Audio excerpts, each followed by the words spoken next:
Greetings, Mavericks and new viewers.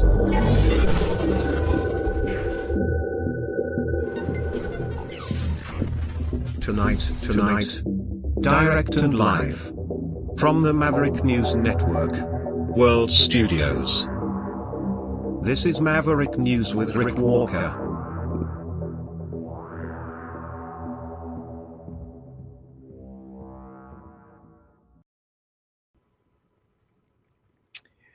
LA is burning, riots in the streets, and I'm setting up my own biolab.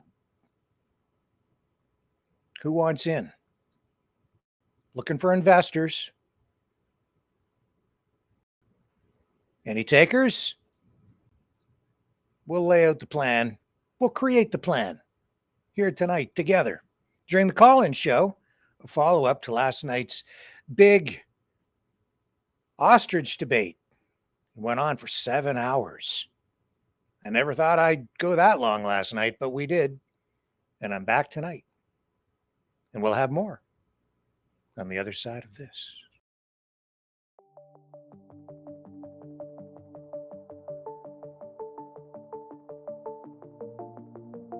Greetings, brave Mavericks. Our quest for truth continues. We go beyond fake news. Together we expose propaganda. Together we pull others out of rabbit holes. We are Maverick thinkers.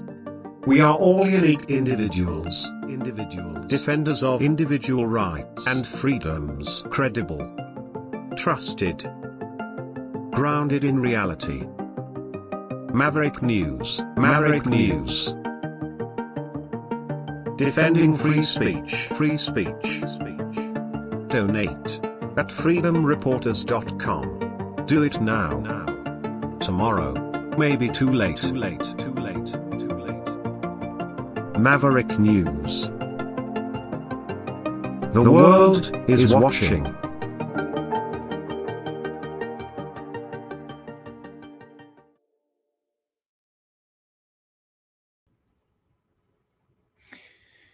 Okay, so before we get to the biolab that I'm setting up, I better check the microphone.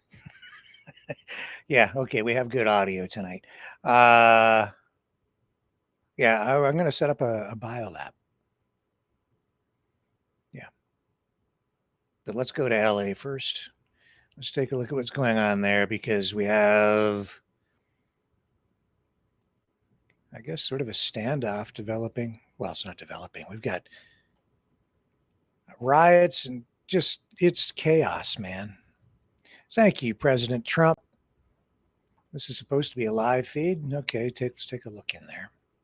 So what do we know? I guess there's a group of protesters. They're marching toward the federal building in downtown Los Angeles, where National Guard troops have been deployed. Around 300 Guard members are in Los Angeles. They arrived this morning. President Trump has ordered the deployment of 2,000 troops. This move has been sharply criticized as inflammatory and unnecessary by the Governor of California, Gavin Newsom. Mayor of LA is calling this a chaotic escalation. And Newsom has been on social media urging the protesters to remain calm.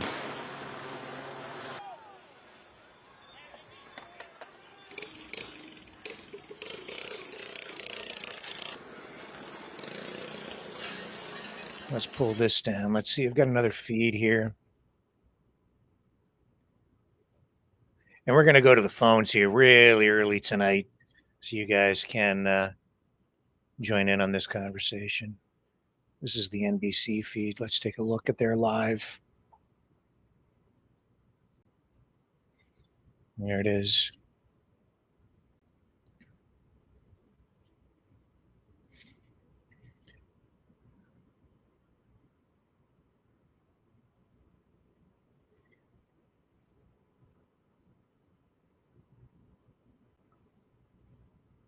Yeah.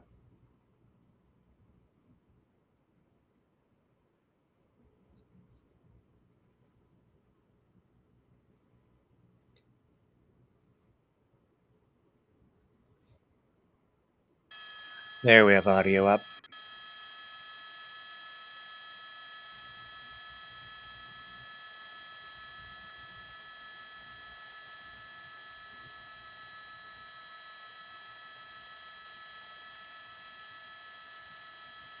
So Tom Homan, the border czar, has come out to defend Trump's decision to deploy these troops. And he's even warned Newsom and Bass that they could be arrested if they impede operation efforts there in LA.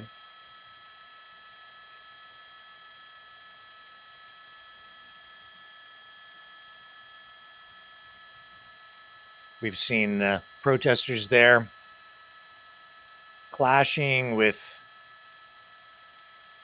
the authorities as they protest these ICE immigration raids.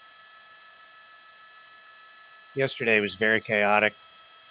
11 people arrested overnight for failure to disperse.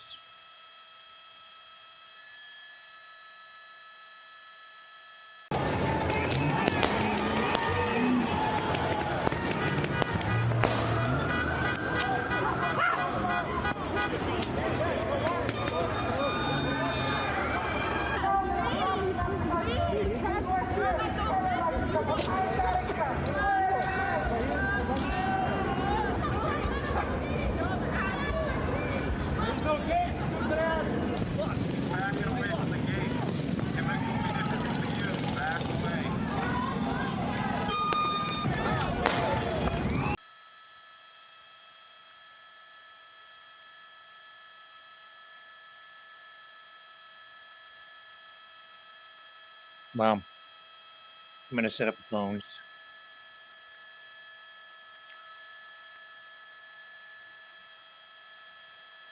Hang on here.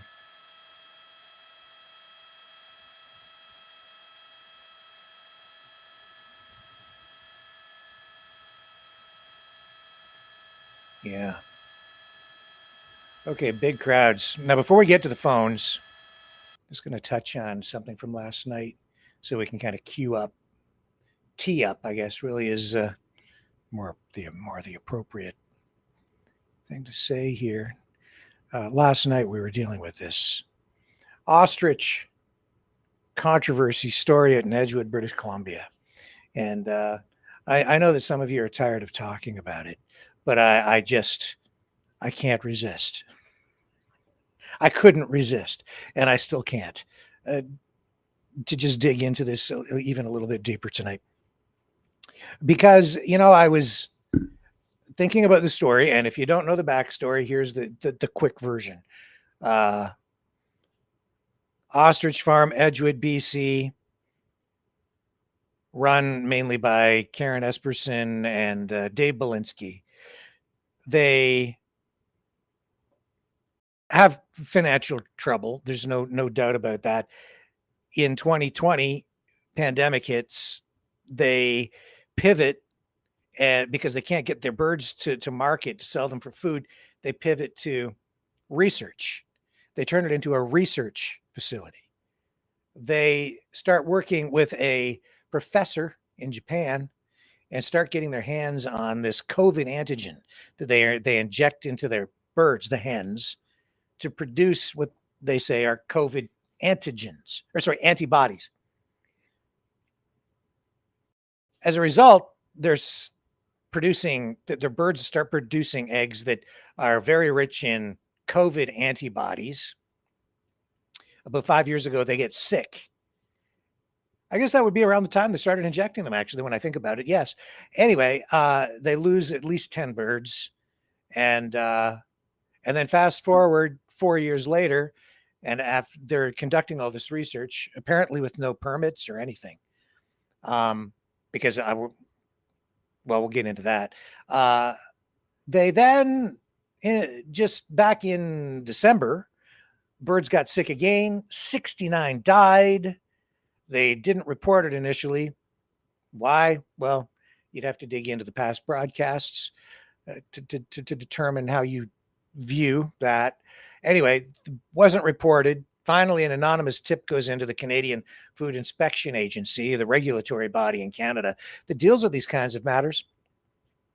And they determine, after coming to the premises and taking tests from 2 of the deceased birds, that bird flu, H5N1, is present on site, and they order the herd, the flock, to be culled.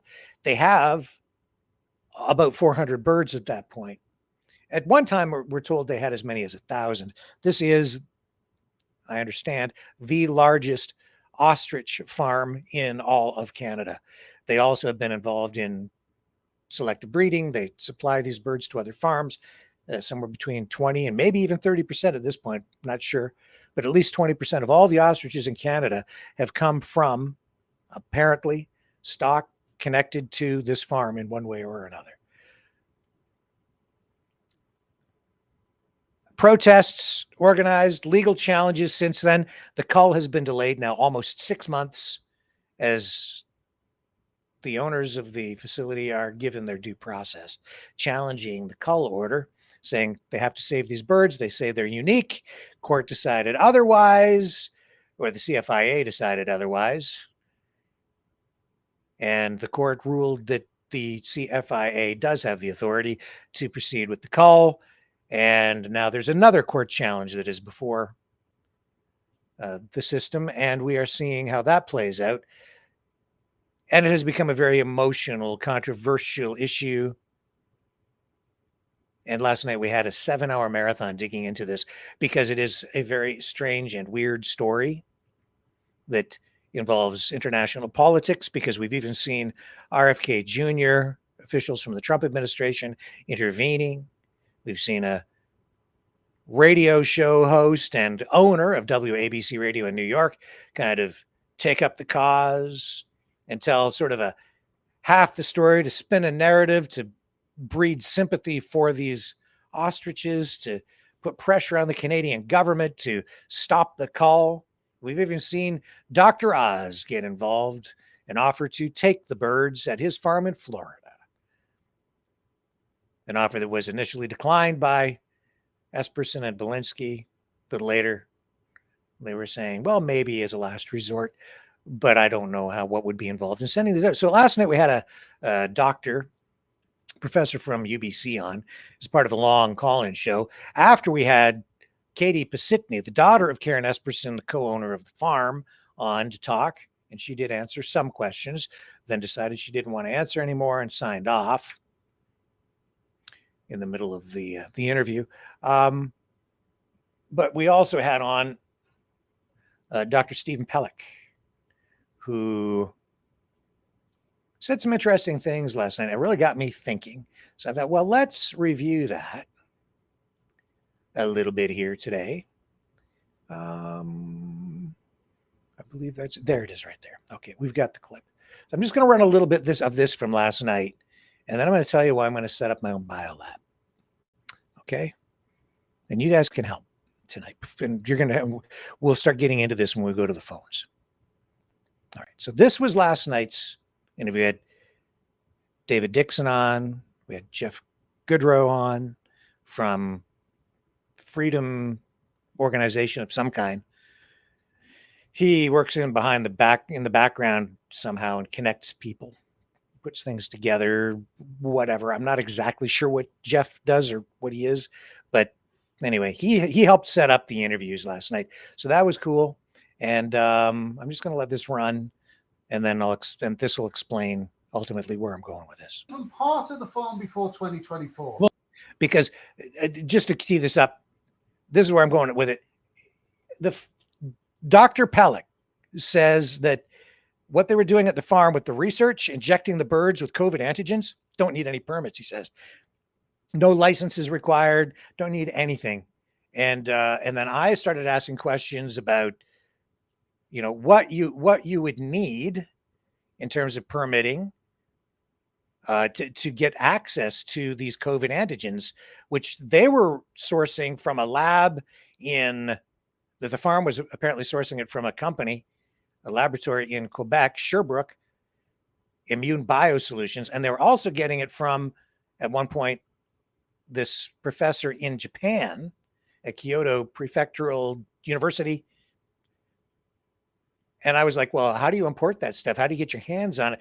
And then, well, you just listen to what Dr. Pellick has to say in last night's exchange. Well, neither were you involved. You're I making know, and that's the point. You seem to be missing that. No, but I'm not getting worked up about it because I know what typically is done. Well, I'm getting worked up. And David Dixon is a former police officer, an investigator, and he's been digging up a lot of information on this story as well. And then we're getting into this exchange about, what was injected. And David is saying, well, you don't really know. Dr. Pellick, who was a witness, an expert witness, I guess, called during the court case. And so now we're getting into the heated part here a little bit. You know what the risks are, and you are overinflating what's going on here so dramatically, and you're scaring people.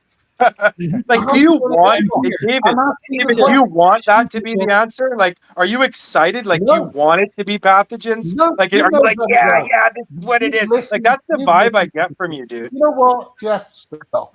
You're being pitiful. Well, it's the reality. Like, you're discrediting what Halleck is saying with no basis behind your claim. You have no basis to state what you're stating. Like, where is your basis to undermine Dr. Pellick, to undermine Dr. Sakamoto? Like, where is your basis to say, no, these people are lying? Not Dr. Pellick, but Dr. Sakamoto is not being forthcoming with the research, with the information. Where is your basis behind that? Well, my basis is I'd like to see where the import permit, just for starters, is, which you would need from PHAC. Standard operating procedure in most countries, including Canada, the US, and the UK. If we get a call that somebody's got an envelope with white powder in it, we don't assume it's flour. We take all biohazard safety precautions immediately. We deal internationally with this all the time, and customers, we've done work for about pretty close to 3,500 labs over the last 25 years, and they send us samples for analysis. And when they're sending it to us for the permits to cross the border, they come in as non-infectious proteins. And that's exactly what we've been dealing with here. It's a non-infectious protein. You keep saying that, and you don't know that because that's an assumption. And you don't need it. David, I want to thank you, David. You really, really helped our cause tonight, David. I really appreciate you, man. I really do. I import stuff. I import stuff sometimes on occasion from China, just consumer electronics. I'd be a little bit more. I got to jump through hoops with customs and permits and taxes, and they're importing something much more complex than that. I'm not buying this. There are no rules argument. And then customs wouldn't let it through then, right? Follow non-infectious proteins and even extracts. Well, where are their permits? Where's the paperwork on this? How do you know it's non-infectious? Because proteins are not infectious except regardless, even a component of this is non-infectious, requires permit. Playing word games, and it's you guys aren't letting him answer. Both of you are talking over him. Your intelligence to play these word games. You don't know. They could have been injecting them with saline, and this could all be a con. You don't know what. There's the David I know right there. There's the David Dixon I know. You don't know. And that's I was waiting for it to come out, David. I was waiting. You have to purify. You have to purify the antibodies. I know what you're supposed to do. I know what you're supposed to do. But you don't know what they did. No antibodies. Steven, I know what they're supposed to do.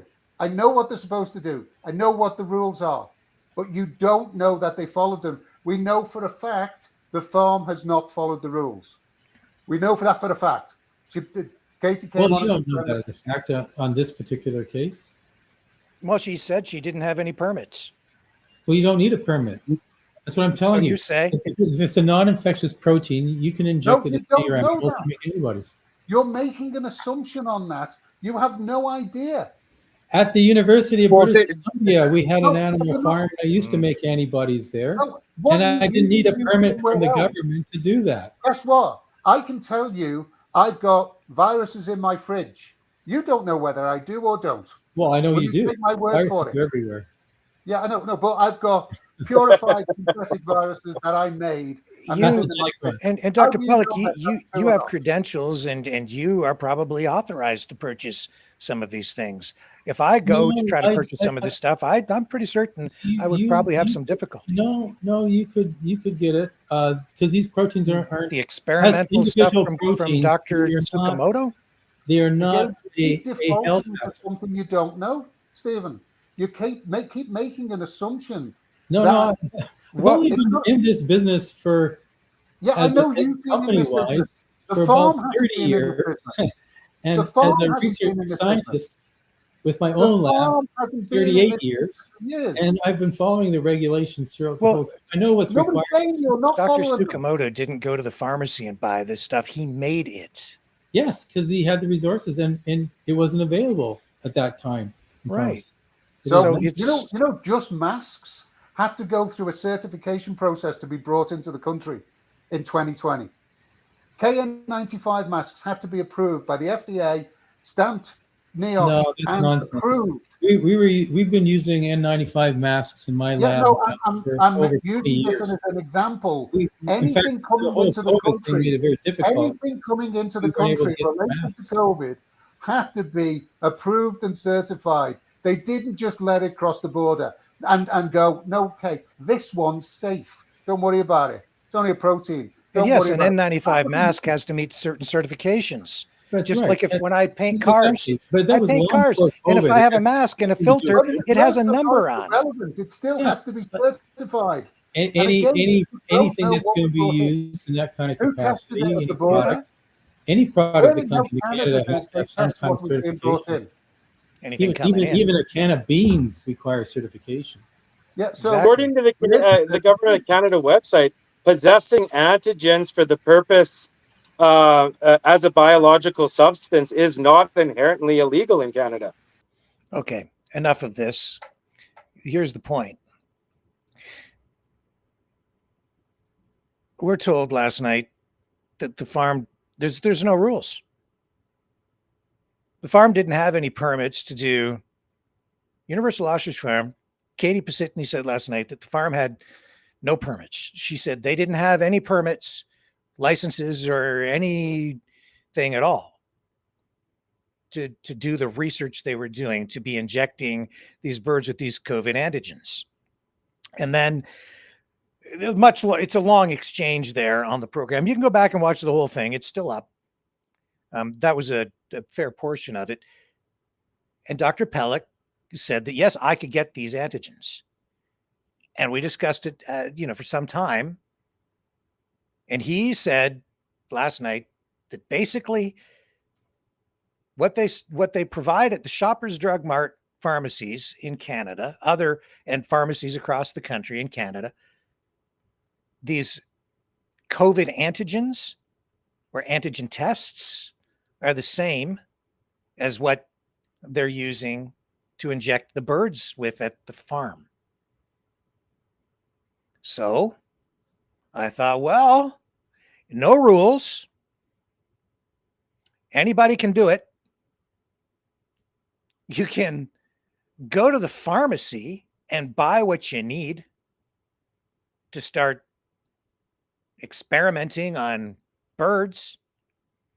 So, and you can apply for government grants. You can make a lot of money.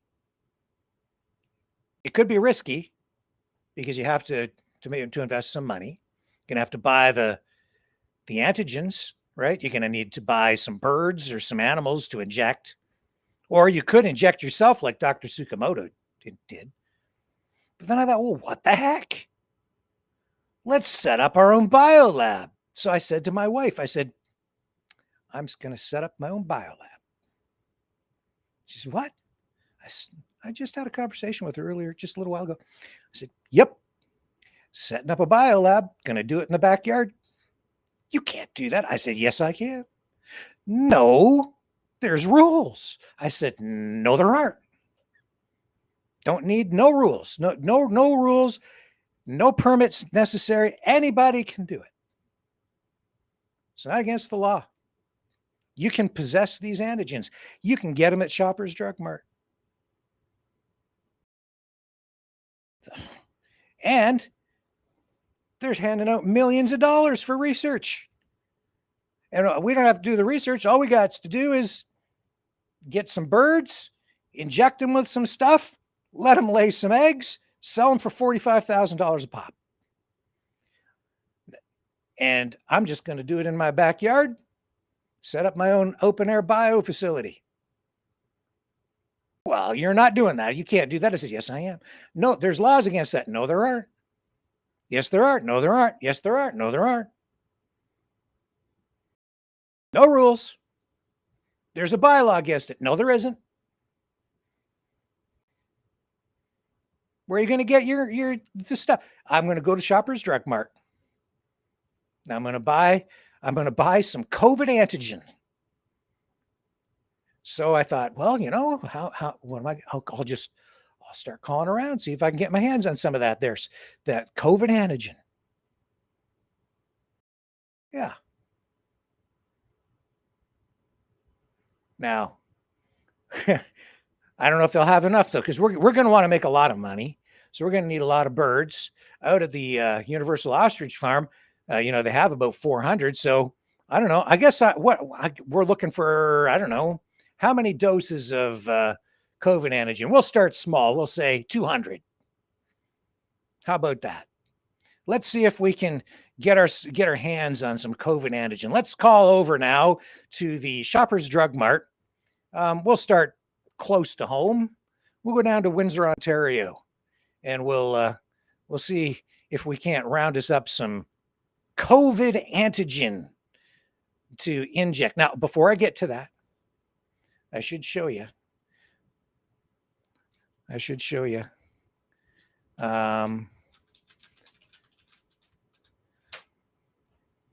Well, let's just see if we can get our hands on some first. Let's just do this, and then I'll show you the other thing after. Here we go. Let's make a phone call down to one of the Shoppers Drug Mart pharmacies in Windsor, Ontario, Canada. See what happens. Prescription renewal, press 1. To check if your prescription is ready, press 2. To ask a question about a medication, press 3.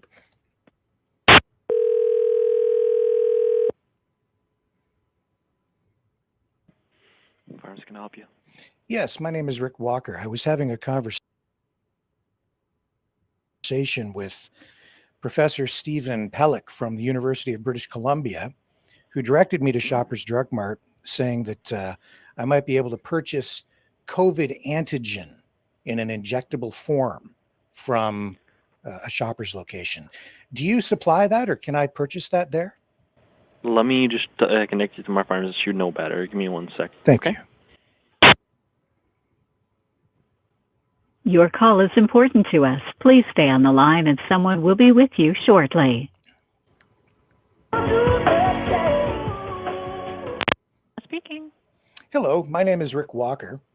I was having a conversation with Professor Stephen Pellick, a virologist at the University of British Columbia.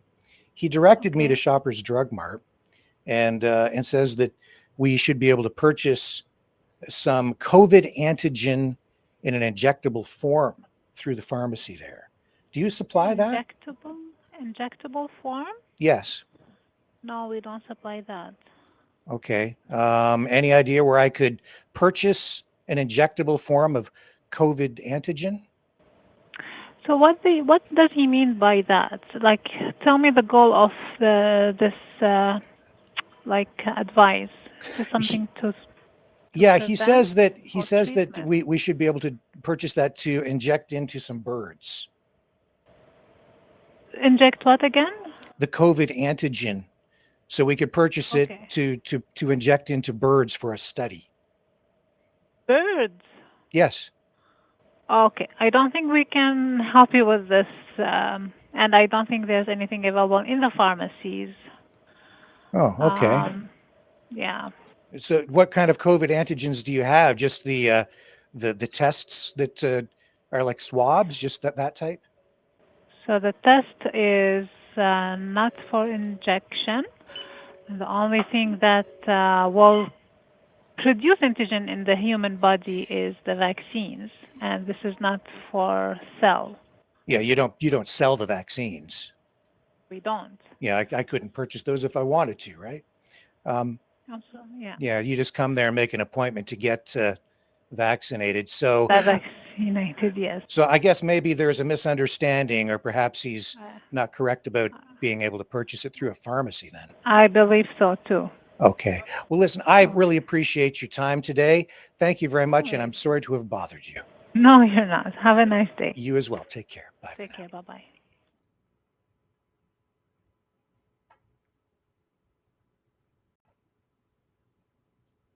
I ain't giving up. I'm going to get some, my guy, he gave us the name of another company. I went to their website. You couldn't order it online though. So I'm going to have to wait till tomorrow when they're open. Here, I've got the website up. He says we can get it from these guys. Says I should be able to phone right up and get some COVID antigen, just like the kind that they were injecting at into this Dr. Tsukamoto from Japan was developing. Here, I'll show you. Okay, so first of all, here's Signal Chem. So I went to the website. I'm like, let's just order it online. I bet you it's all real convenient since anybody can do it. Just place an order, go to their shopping cart, sign in, sign out, away you go. But there's I don't see any way to order it. No, can't order it. Can't order it. I don't know. Maybe you just call up and just place your order by phone. So we'll call there tomorrow. And this is just again, let me just show you one more time. So we've got Dr. Tsukamoto. Dr. Tsukimoto. Where'd you go?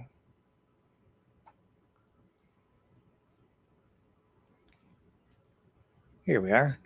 I'll just show you the way it was being done. Okay.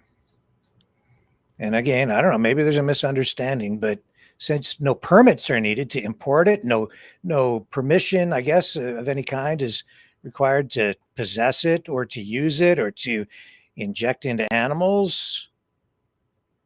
This is the way Dr. Tsukamoto has been doing it.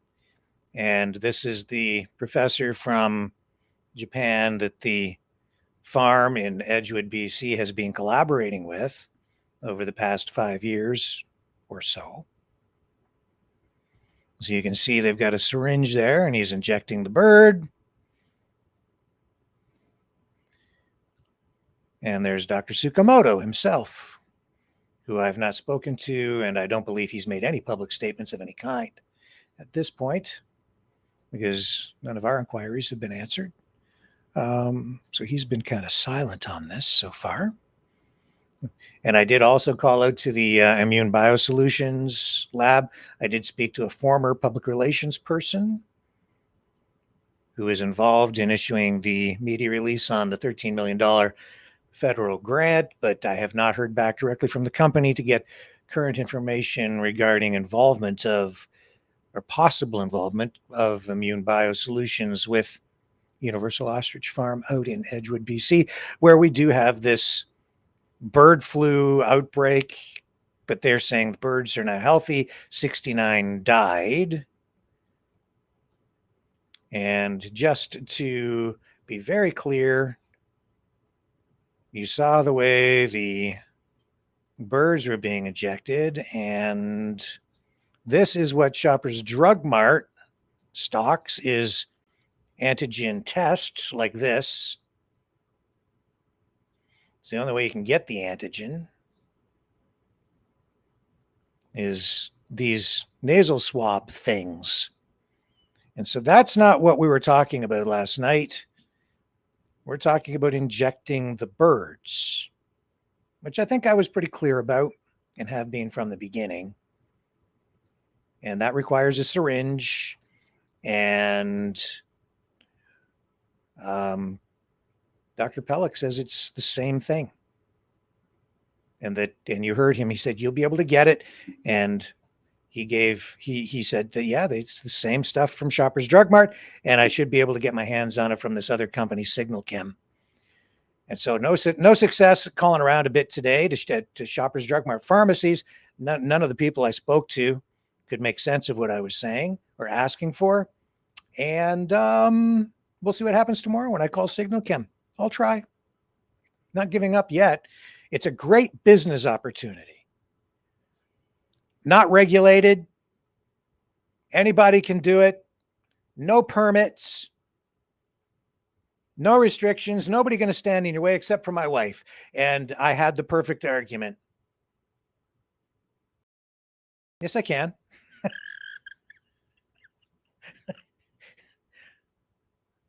Yeah. Yes, I can. I can do it. No rules. Going to the phones right after this.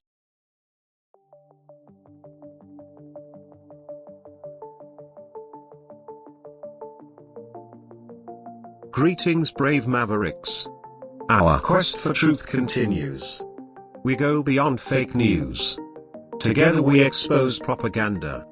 Together we pull others out of rabbit holes. We are maverick thinkers. We are all unique individuals, defenders of individual rights and freedoms, credible, trusted, grounded in reality. Maverick News, Maverick News. Defending free speech, Donate at freedomreporters.com. Do it now. Tomorrow may be too late. Maverick News. The world is watching.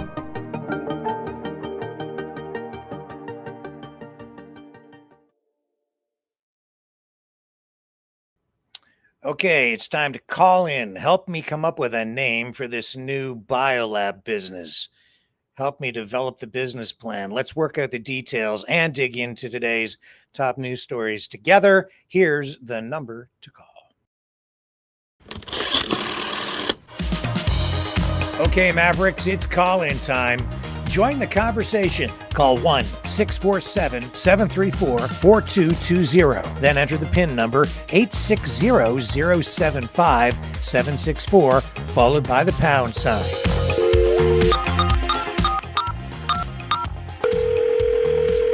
Exercise your right to free speech.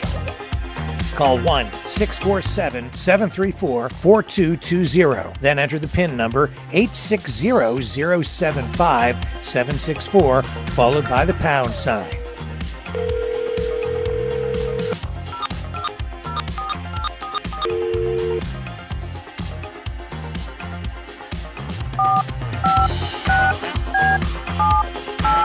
Call 1-647-734-4220. Then enter the PIN number 860-075-764, followed by the pound sign. Maverick News. Call now. The world is watching and listening to you.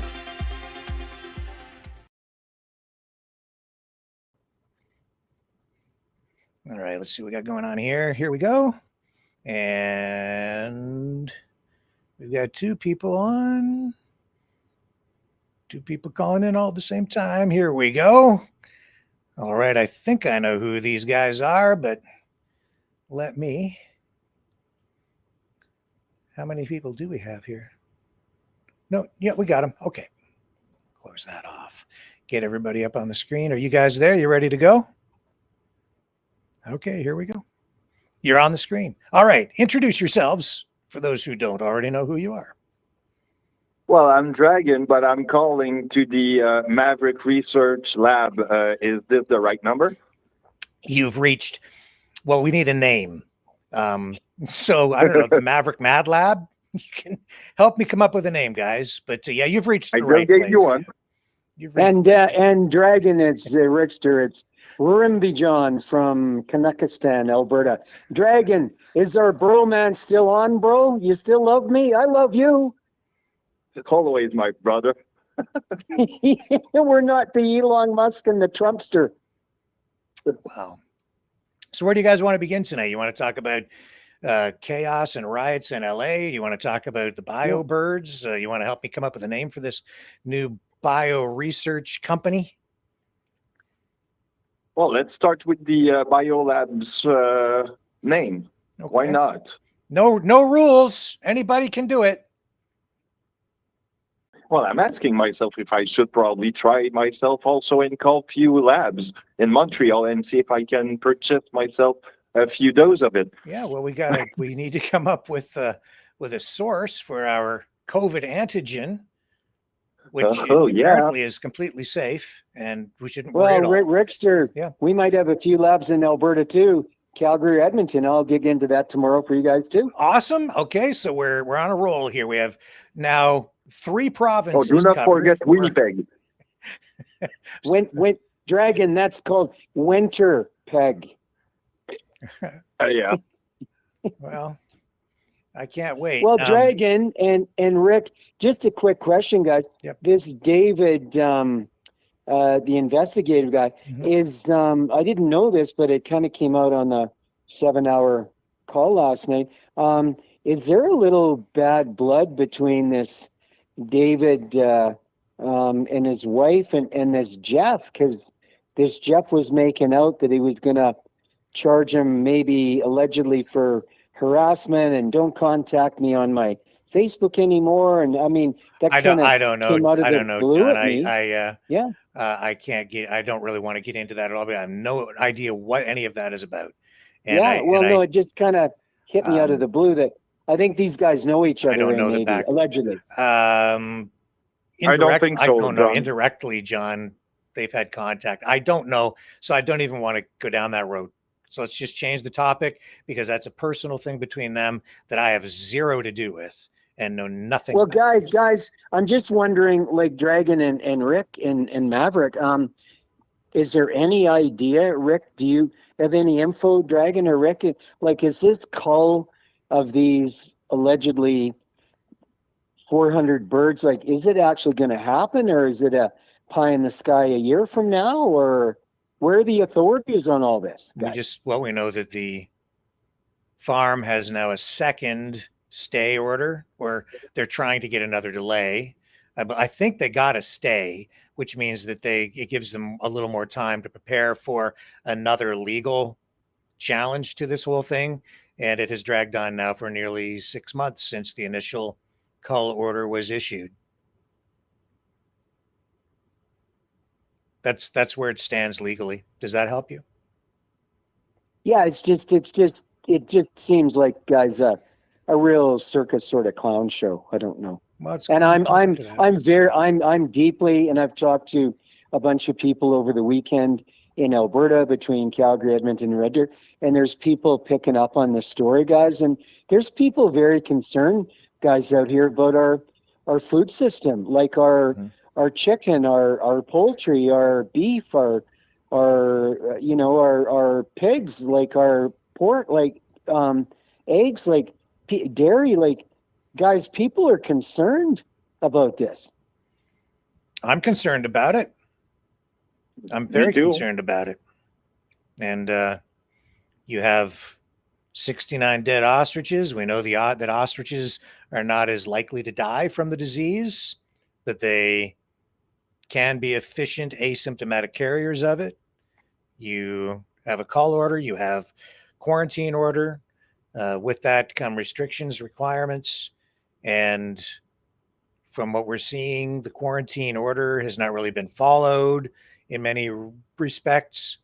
The farm owners saying things like, putting up netting is not practical. They can't do it, but they were ordered to put up netting over a pond where ducks are being attracted because they're putting out feed, which the ostriches eat, and then they have this flocks of ducks coming in on a regular basis. And it wasn't like a one-time thing where ducks flew in. When I initially heard the theory that the ostriches may have been infected with bird flu by ducks that landed inside the containment area for The ostriches, I thought it was kind of maybe a one-time thing, but no, it's just open air. And yes, 2 days ago, Katie Pasitny on another broadcast talked about the ducks, and it looks like these ducks come and go all the time. And there's a flock of between 300 and 500 that sort of come into the farm on a regular basis right now. And at this time of year, those ducks go to that pond. They swim around in it, of course, defecate in it, drink from it. The ostriches go down there. They run around. They become exposed to the ducks all the time, and the ducks leave and the ducks come back. And, what the CFIA obviously is concerned about is ongoing contamination. And that's why they want the netting put up, which is what is done at other farms. And I said with Katie last night, there's a farm maybe 20, 25 minutes from here, a blueberry operation, and they have netting over the whole thing, a massive amount of netting over the whole field for these blueberries that they grow so that the birds can't get in to eat the blueberries. Otherwise, they'd have no crop. So it's all covered in netting, top to bottom, like right over top, and then like walls. You have to, it's very well organized. They've been in business a long time. They run a great operation over there. It's also touristy because you can stop in and get blueberry pie in their store, and there's like a gift shop, and it's a touristy destination. You can go and pick blueberries when it's time for harvest. But anyway, they put netting up all over their farm, but out at Edgewood for the birds, their ostrich operation, they've been ordered to put up netting and provide better fencing, which is a requirement anyway for an ostrich farm, proper fencing. Well, Rick, here's the other thing. I'm an oil man. It just goes on and on. But Rick, I'm an oil man, but a farmer. But here's what gets me is when you have land like that, there's animals. They can be coyotes, wolves, badgers, gophers. They're crisscrossing across, land at night at 3, 4 o'clock in the morning. And the other thing I want to mention, I thought she kind of bailed out on you last night, Rick, but am I off base? I don't have sympathy for the lady on last night. I have a lot of empathy for her. And I'm wondering, it almost seems like she's almost maybe in a roundabout way a victim of propaganda, of a bit of brainwashing. Like she's gone so deep down the rabbit hole with her mom coaxing her and that other guy. Like I feel really bad for her, Rick. Am I off base feeling empathy for her? Maybe not, John. I know that family, the Espersons and Katie,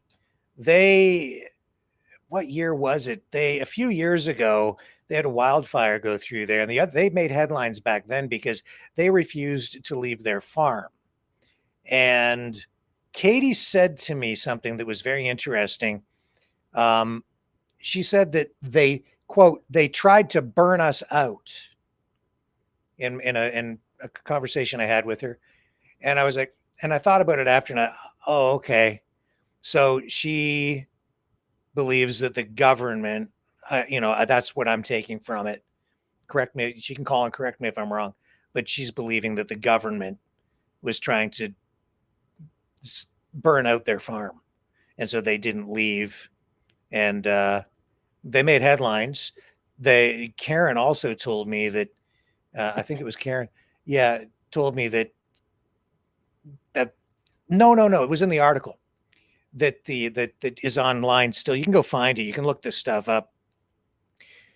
So a lot of other farmers and people from the area brought their animals to the Esperson's farm, to Universal Ostrich Farm, when the wildfire was going on. See, they just didn't trust the government. They didn't trust the firefighters, and they stayed to fight the fire themselves. And I'm not in the end sure exactly how that all went down, but the farm didn't burn down, obviously.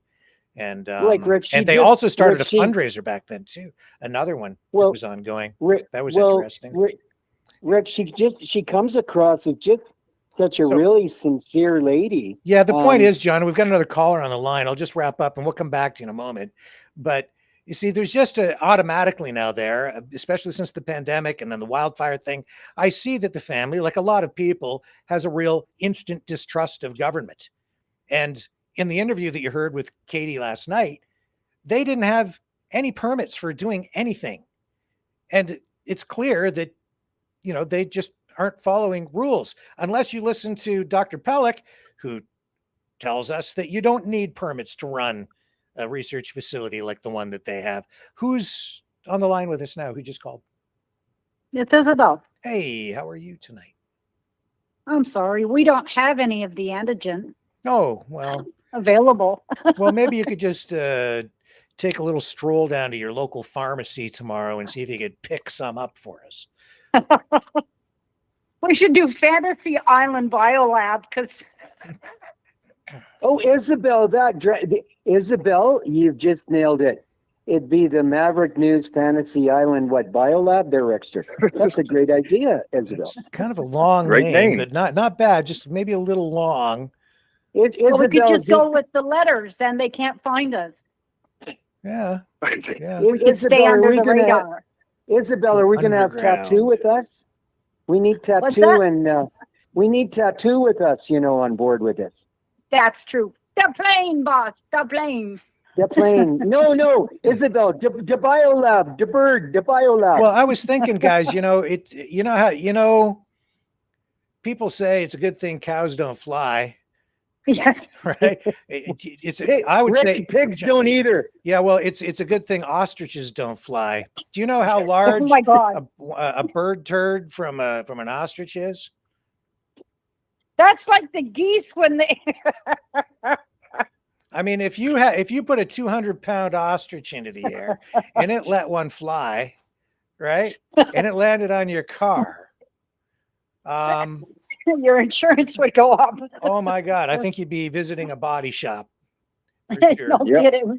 I think it'd take out your I windshield, gotta no tell problem. you, I gotta tell you, the only people that were intelligent last night was yourself and David. Those other two blowhards, that Jess, oh my God. I was ready to punch my TV last night. Well, I'll leave. He looks like a wacko. He reminds me of that guy in the States that's the head of the, what's his name? Oh, Cash the scary Patel, face? crazy eye guy? Yeah. Yeah, his friggin' eyeballs last night. Everybody in the chat was going, Jeff's high. Crazy. Like he couldn't sit. well- he couldn't well, sit is- still. He is- was munching and he was making me dizzy walking around his house. But I mean, Isabel, the guy, I think he was incredibly rude to Yeah. Rick and David, and also the doctor. He walked around, he grabbed a Corona beer out of the fridge. He did Isabel, I think he did a wardrobe change 3 times walking around the house. Did you pick up on that? I just thought he was extremely unprofessional and Yeah. and very rude to just the entire crowd. And he laughed and interjected and like everything's a joke. Well, it isn't a joke. Uneducated, ignorant, rude. I put in the chat, he's looking for his crayons. Somebody send him some crayons. Yeah, I'm looking in the chat here. Any suggestions here? BioBabeCanada.com, says Jubilee. Oh, there you go. BioBabe. I don't know. That's kind of sexist. Isabel, I did look like it up, and there's already a lab called BioBabe, so it's already taken. What I'm sorry. What are they? How about Big Bird? What the heck does BioBabe Lab do? what kind Maybe of? we don't want what to is- know. All right, let's not even look it up. I'm afraid. I'm very afraid. Maverick Truto. That's another good name. Maverick. Truto. Well, only if we're restricting ourselves to ostriches, I think, if we go down that road. So we want to be flexible, I think, right? Not just I don't have ostriches around here, so we have to pigeons, maybe. Yeah, pigeons. We maybe get some chickens. Like Isabel. You know what? What do you want to I got inject? a beautiful open lab here in Montreal. There's plenty of those pigeons that I could probably try to interact with, right?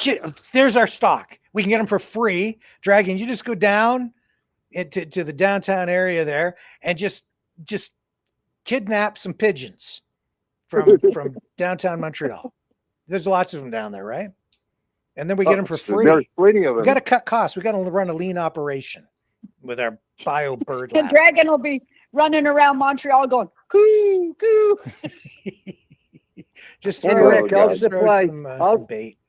Rick, I'll supply the oil jet so we can fly the ostriches all over and contaminate all of Canada.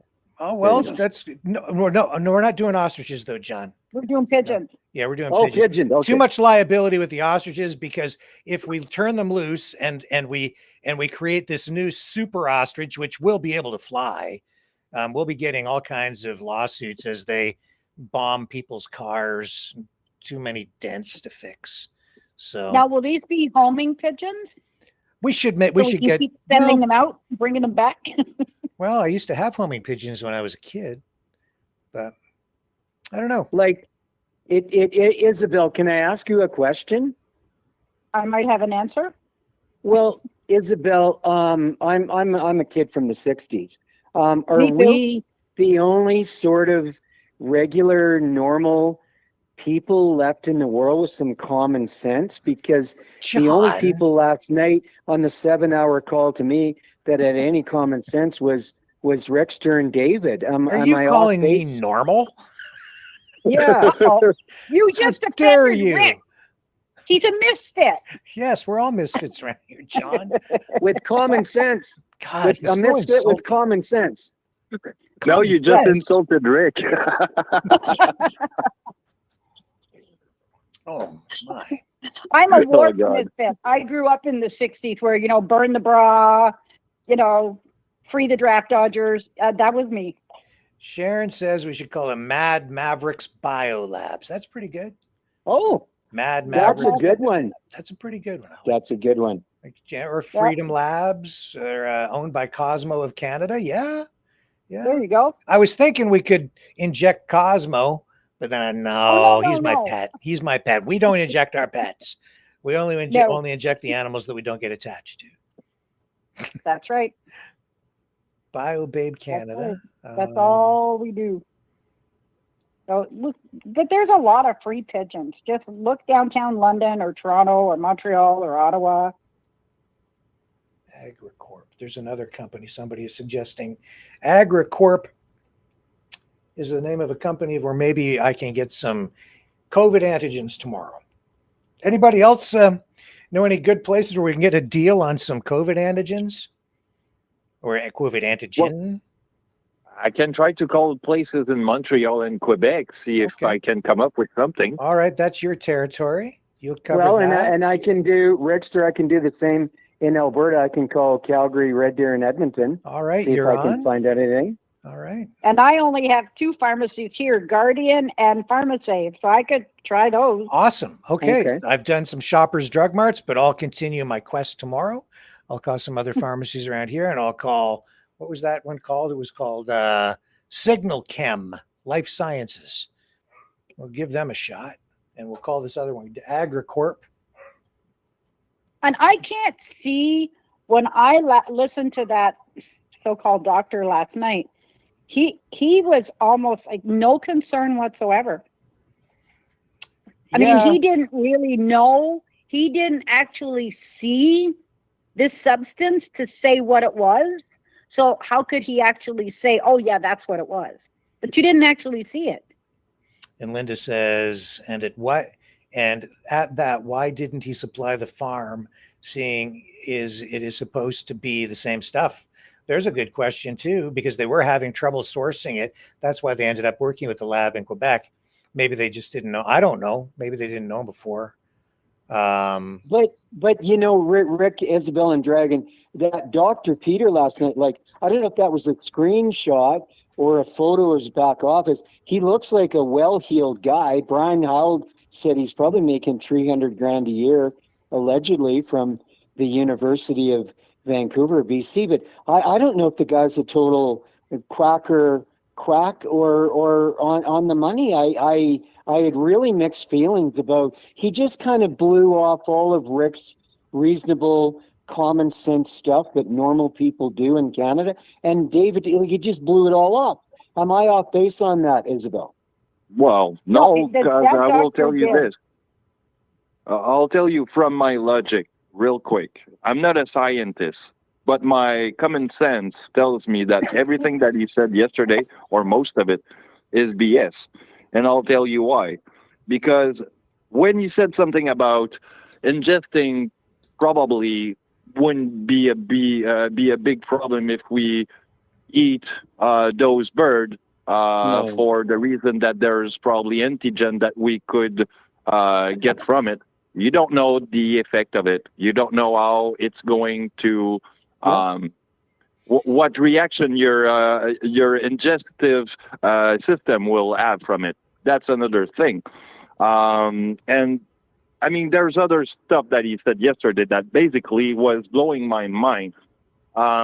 There's another part where, you know, when you look into how you look when you have more than one pathogen into one same one same body, it could actually mutate and create something that we call a chimera. And this is basically something that he wasn't even able to present or to express yesterday for a doctor that is having basically a PhD that I don't have. Exactly. Exactly. I mean, everybody's constitution is different. You cannot generalize on something like that and say, "Oh, yeah, it's okay for everybody." That's not how it works.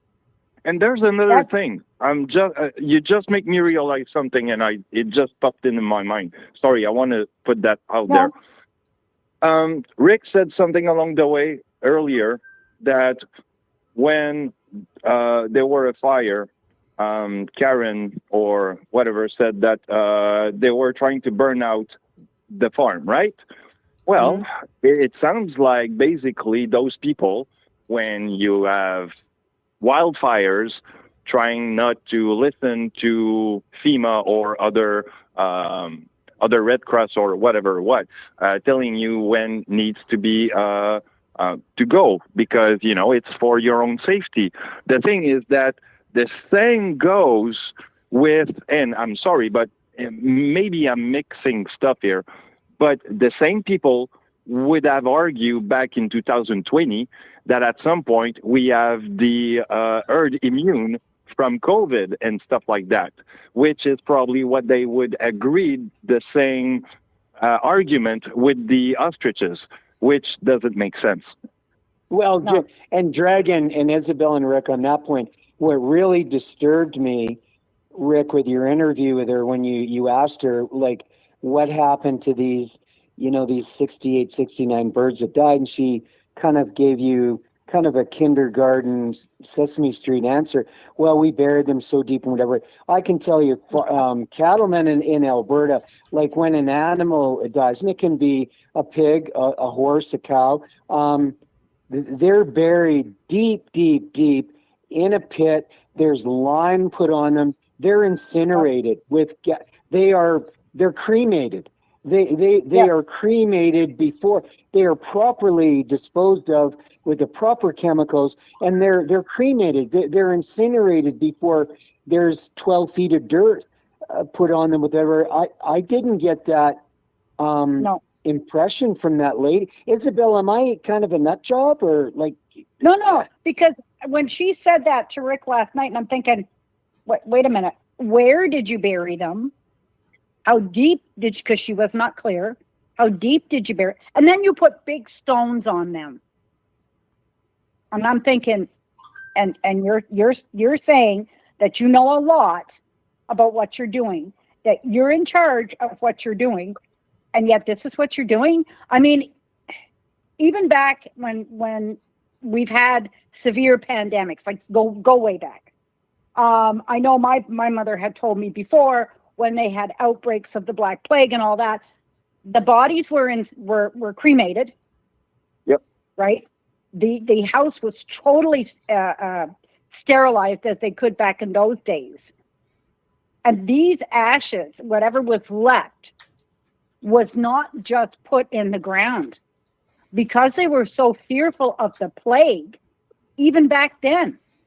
And she showed no concern over this. So are they walking around on this land and there's a bunch of rocks someplace where these birds are buried? Yeah, the birds are on site. She says they were disposed of according to CFIA instructions. I'm going to show you something here in a minute, though, related to that.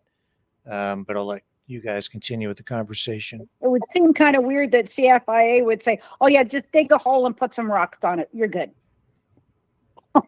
like here's the bill. In Dragon, I had this big mansion down south of Ottawa, Morrisburg, 1876.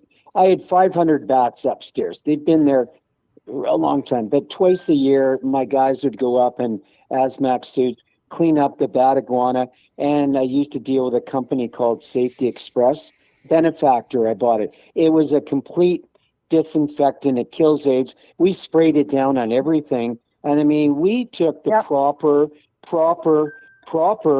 precautions when we did that with my guys. And it was a really medical sort of surgical protocol procedure and very, very, very safe. And it doesn't seem like, to me, as an old oil man, Alberta guy, cattle guy, I don't think these ostriches were, the ones that died were properly disposed of. No, and I can't even see that they would have worn gloves because, these are their pet, right? So, but the thing that bothered me with that doctor last night, he was very flippant with his answers. And I'm thinking, you're arrogant, supposed to be... Isabel, very arrogant to me, he came off. Yes, and that smirk on his face when he would answer a question, and I'm thinking, and you were going to court for this? Like I can't believe this guy has the credentials that he has watching him last night. I mean, those two I could have wrote right off, him and Jess. Oh, David you know was what? trying to be, the only two intelligent people on last night were Rick and Dave. You know what? People are going to think that I paid you guys to say these things. No. Rick and Isabel and Dragon. Something. No, we are. Rick don't sing for me. Well, me neither. We are deeply, deeply concerned in Alberta. I was out all day. I ran into people that saw the show, and there's a lot of very, very concerned people in Alberta about our food system. What is our federal government doing? Our provincial government? Is the call ever going to happen out there? There's a lot of people very concerned about our food system in Canada, guys. Yeah. On the screen right now, I have I'll say that.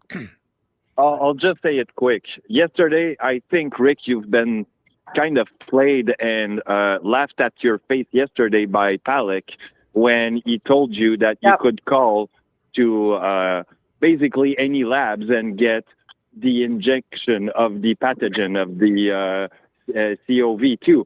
So, I mean, I will do the call tomorrow probably also, but the thing is that I'm sure the way that he was smirking, he was laughing right into your face. Oh, the two of them were trying to take down Rick last night.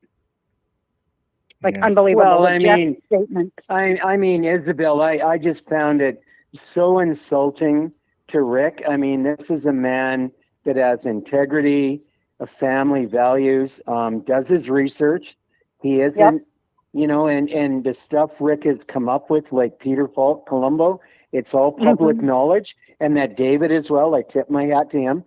This is all, and there's only it seems to me, boys and girls, Maverick Newsland, only a couple of people in Canada or the United States that seem to be even looking into the true facts on this. And Rick is looking at the facts.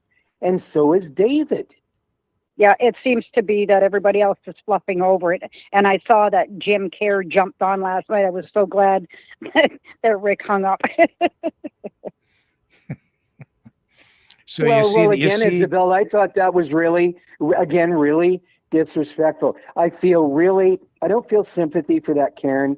I feel empathy for her. And it's almost like she's a victim of being brainwashed on the propaganda from that farm. I don't know. I feel really bad for her. I really do, as a human. Yeah, you see on the screen there, I put up, this is a screenshot from the Rumble chat,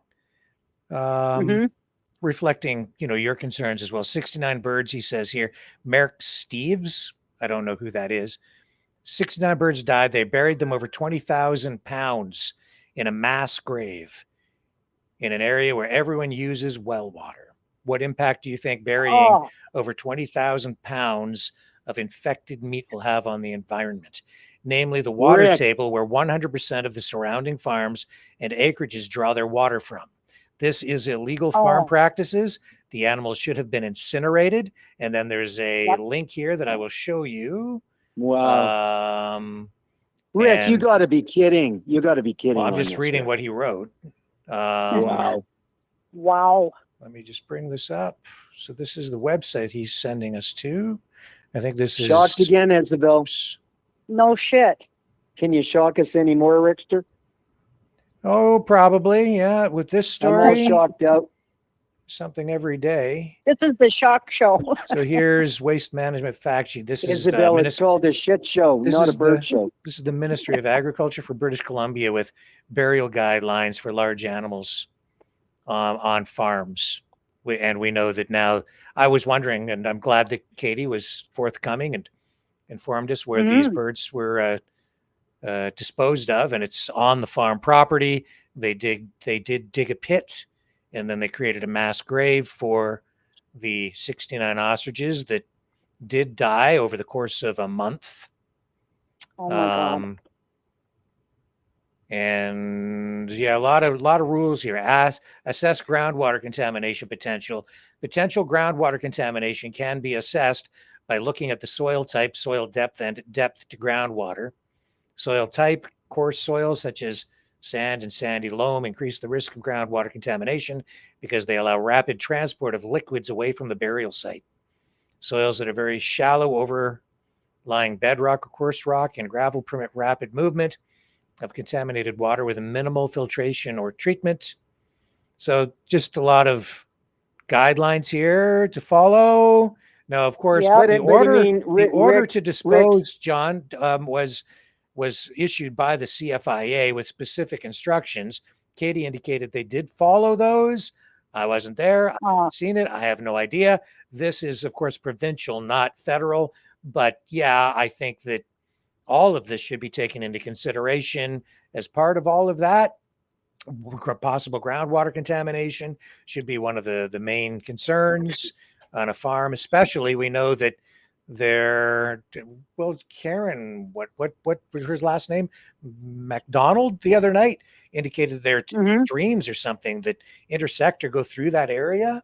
So oh my God, this is a concern. But Rick, can you pull up, Google it? How do you properly dispose of a bull, a cow, a horse? I know how we do it in Alberta, and they're not disposed close to any water well. The pit is dug deep with lining. The animals are laid down with lime all over them to disinfect them, and 10,000 gallons of gas. They're incinerated. They're cremated before there is a proper burial done of them to make sure.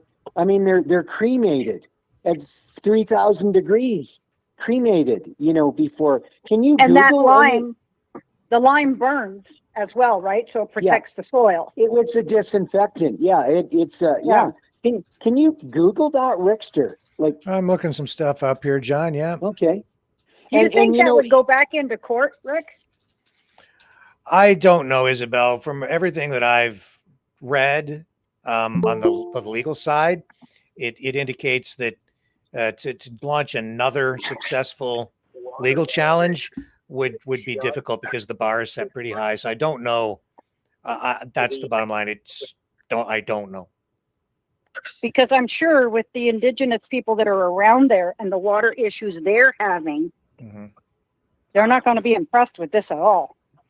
No. Yeah, I just don't know, and I don't know if the burial of the animals will even come up in this court challenge. It may, because one of the issues has been the farm owners' failure to comply with safety protocols and safety orders from the CFIA. They have not, they've just been ignoring a lot of it, it seems to me, based on what I've seen just from the videos and from speaking with people. And who just joined us on the line? Who's on our call now? It's Rudy Bruce calling. Hey, sir, how are you? I'm good. How are you guys doing? Good. Pretty great. Good. Yeah. So, Rudy, you, of course, been on a couple of times talking about this. And initially, you were all in and kind of helping to even, I guess, promote the Save Our Ostriches campaign, which has raised a considerable amount of money, somewhere in the vicinity of well over $250,000. I'm one of the first guys that started to promote the thing. Yeah, and now, of course, we all have, some concerns about the way things have been handled over there and the research, which was not really fully disclosed to people. Not a lot of people not aware of it. A lot of the social media influencers over there promoting this, like literally promoting it and asking people to go out there, only telling people part of the story and leaving out all the talk about all the information about the COVID research, which was conducted on site, not telling people that the birds were injected, a lot of stuff that just they're not just not being told. Where are your where are you thinking about this tonight, Rudy? What were your thoughts? Excuse me. And well, this you had pointed out this is somewhat connected to WHO as well. Yeah, in a roundabout sort of way. Yeah, it definitely is, and and it goes all the way back. Yeah, it goes all the way back to 2020 when all this all started. That's with right. The ostriches, as far as the taking it off the food table, apparently. They went from selling the birds for meat to becoming a 100%. Yeah, but it's kind of an ironic thing that it now swings on the research of a catchable disease or a airborne disease, or however this thing is getting out. Okay. We went from that COVID pandemic thing to now we're looking at this disease thing spreading, and it's been a stall job. I mean, from the normal procedures of what they do, because in normal practices they just call the herd if they suspect that the herd is infected. Yep. And we've got 69. I think it's 69, isn't it? Or no? 69 birds confirmed to have died. Yeah. Yep. Plus two that were tested positive. Well, the two that tested positive are included in the 69, I believe. Yeah, others missing. Others missing. You've got the two. You've got the two, and then you've got the factor of wild game going in and out of this facility on top of all of this. Yep. Okay. And so we've got this beginnings of another possible huge outbreak of a disease type. And like you say, this all being kind of followed back in certain strains to the WHO. It really makes me wonder what the hell is going on here. Yes. Yes, it makes you wonder if they're in cahoots to start something new, right? Yeah, and then you look back at the whole COVID episode, and how they treated the people. It was absurd. It was just unbelievable. And all the money that went flying out of the government offices in the name of research, and this and that regarding COVID. I mean, you name it. But anyways, the development of that Arrive Scan app, for example, it should have cost this much, but it cost this much for taxpayers. It was quite the ordeal, and that wasn't the only thing that was put on the table as far as a scam to taxpayers. So, it really makes you wonder how deep this really is going. You know what I mean? Yep. Well, and Because- Rudy, Rimby John, Right, sure, on shoot. behalf of Maverick and Isabel and Rick and Dragon, Rudy, thank you so much. Like, we were not aware of that. I certainly wasn't aware of this ostrich thing in Alberta, and I don't think anybody else was. And thank you, sir, for making us aware of this, because it's been going on for 6-8 months, and we only stumbled onto this about a month and a half ago, sir. So thank you again. Thank you, sir. I think my hat goes more off to Rick, because he did more of the background research as to the other side of the coin, which we're now looking at. That opens up the eyes as far as, well, what are the possibilities here of the underhandedness of this whole pandemic stuff? Okay. I mean, now we're looking at really hardcore as to the disease and this and how it spreads and this and that and the whole 9 yards with this. Because if we don't get a handle on this and figure it all out, then we're right back at that same COVID crap all over again. You know, I don't want to get locked down again. I don't know about you guys, but I do not want to get locked down again. Me neither. No. But you know what? Well, when I first heard you, Rudy, you were kind of backing up, the farm, not backing up, but kind of on the farm side. And then when you got your eyes opened up, you came over to our side. Yeah. And I mean, that's like one more person who now understands. And if only more people would understand, instead of running out to that farm because she's boo-hooing every day. Yeah. Well, no, it's not a matter of, it's not really a matter of jumping on another side. It's a matter of seeking out the absolute truth of this. I think that's the most, it's not a matter of, hey, we're just looking for the truth, Rudy. Yeah, Randy, exactly. John, and you brought it to us, sir. And you did, and thank you again so much for that. Yeah. It's a matter of going down the side of truth to find out exactly where we're going to deal with this, how we're going to deal with this, because this was a slap in the face for all Canadians when they did that to us. I mean, it was like we got broadsided, okay? And when COVID first hit and it was being talked about, it was a mystery. It was like, what the heck is this all about, right? And nobody could really speak out either way on either side because we didn't know enough about it. They hit us broadside. Now, when we went through that and we figured out a lot of stuff about COVID-19, and we figured out about, the money that was being spent in this, okay? This was a complete scam, okay? And the way they did it to us, I would certainly hate to be able, to let them go ahead with another one and do the same thing to us. You know what I mean? That's why we got to dig down the truth of the road of truth here when it comes to these diseases and how they're actually spread and blah, blah, blah, blah, blah. So this is going to be a whole new thing.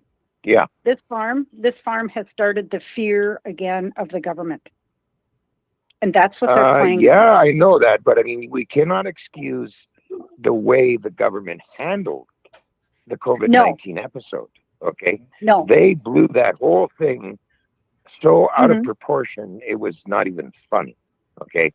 And I think this is the stem, if you want to call it something, the stem base for another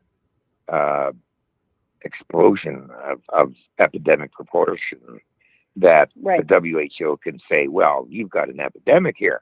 We've got this and we've got that. Well, let's take a real hard look at this, okay, as to exactly what these diseases do and how they operate and blah, blah, blah. Scientifically, scientifically is our best friend right now as far as things go, because they manipulated all the facts pertaining to COVID-19 when that hit. Okay, they manipulated everything. And, people lost their jobs, lost their homes. People were shut down and made to live, without any support. And I mean, there was all kinds of disastrous situations as to what they did to us. We totally got broadsided, and the homeless. I mean, here you've got the homeless too. And what happened to them? Oh, nobody really concerned about them. They're still homeless. But, the excitement of, oh, we're going to get sick. We're going to get a disease. We're going to blah, blah, put a mask on your face, separate, all this stuff. But there sure wasn't a whole lot of talk about the homeless living in tents and stuff, was there? You know what? Well, and my take on this is what they're doing right now is we're going to be the saviors to support our farm because we're going to have the cure. So again, they're putting the fear in. Don't listen to the government. Listen to us because we're going to save you. You're so full of bull. It's unbelievable. Create the problem. I think that's why we really need to look at this whole thing. Yeah, go ahead. It's creating a problem to create the solution. Yes. I think you may be onto something there, Dragon, because, when just looking at this, I don't think the request or the order really from the CFIA to put netting up to keep the ducks out of the area where the pond is and to make sure that these ducks just don't come in there. I don't think that's unreasonable because we've also seen and heard directly from Katie that they had an egg that was 5 years old, preserved, frozen, sent it, got it tested, I believe by Dr. Pellick, who confirmed the presence of H5N1 antibodies in that egg from 5 years ago, which tells us the birds had been exposed to bird flu 5 years ago. Now, some people are saying, well, that's a good thing. No, it's not a good thing. That shows that nothing was being done even 5 years ago when they first started running this open air biolab to keep the birds isolated in a controlled environment where proper studies could be done. They were being exposed to bird flu 5 years ago. Then 4 years ago, we saw that there was some sort of an illness. They're saying it was bacterial, but we can't know for sure at this point because it was so long ago, but they lost 10 birds for sure that died. They've confirmed. So you've got a die off of 10 birds 4 years ago, a year after, just about a year or half a year after their research starts, so 10 die there. You know that they're being exposed to the mallards, the ducks, because the CFIA also says that the farm has been encouraging the ducks to stop there, to fly in. And in social media posts and videos, they've laughed at that. They've mocked it at the farm, saying, you can't encourage ducks to stop at the farm. Well, indeed you can. If you want, and it's easy to prove, just put out a bird feeder and you'll attract birds. And so what is happening is they've been repeatedly throwing feed out around the pond, and the birds fly in. They know it's safe there. They're not going to get shot. There's no hunters, right? So it's a safe place, a place where there's a food source, and you have ducks swimming in the pond. And we know that scientifically, the ducks can be and are a good carrier of the bird flu virus since 2020, especially. So you've got ducks that are a known reservoir, is what they call it, for the disease, repeatedly being exposed to the ostriches. And it's the same water source that the ostriches go to. They're sharing the food, eating probably the feces of the, and coming into contact at least with the feces of the ducks. And we're not talking a couple of ducks. We're talking about a flock of 500. 500 ducks that are landing there over and over and over again. Katie, I thought it was a one-time thing. No, this is something that's ongoing regularly. And right now, she indicated, I believe 2 nights ago, that those ducks are flying in, flying out, flying in, flying out, flying in, flying out. They're going in there all the time. That means these ostriches, even now today, are probably coming into contact with these ducks. Well, Yeah. they're saying that they got infected from the ducks, and what are they doing to stop it? Nothing. Nothing. And they can get reinfected. And if the virus mutates, as viruses do naturally, they'll get the next strain and the next one. And it just blows my mind that nothing has been done to try to prevent the birds from getting sick again. You just left everything the way it has been. Rick, this and I opens have a up a whole. question. Yeah, I just have a short question. That egg was 5 years old, right? Yep. Okay. Did that doctor not last night say, well, once you boil it, it's no longer there? He said, So actually, you know what? You're right. He said something earlier in the broadcast. He said you can almost, I think he said you can almost boil the thing and the antibodies are still good. But that's not to say that the virus is present in the egg or whatever. But he said something about the antibodies could be boiled and still have effect. Something to that effect. I'm not sure if is that what you're talking about? Yes, so that frozen egg tells you that's how long that disease can last, right? Well, in a frozen state, frozen. they've confirmed that the antibodies were present 5 years ago, and that tells us then if the antibodies are there, the immune system doesn't produce antibodies for a specific virus unless the specimen or the living organism is exposed to, like unless the bird is exposed to the disease, the immune system doesn't produce any antibodies. You have to introduce the disease or a spike protein or an inactivated portion of the virus to trigger the immune system to produce the antibodies. It just means that that virus was circulating or on the farm 5 years ago. Yeah. But the whole thing boils down to the fact that because they've introduced this in such a big way and that it's supposed to be so dangerous, blah, blah, blah, blah, blah.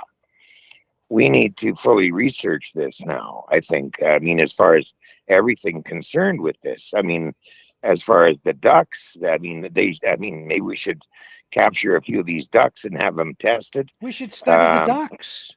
Yeah, I'm trying to nail down the scientific points of what is what here.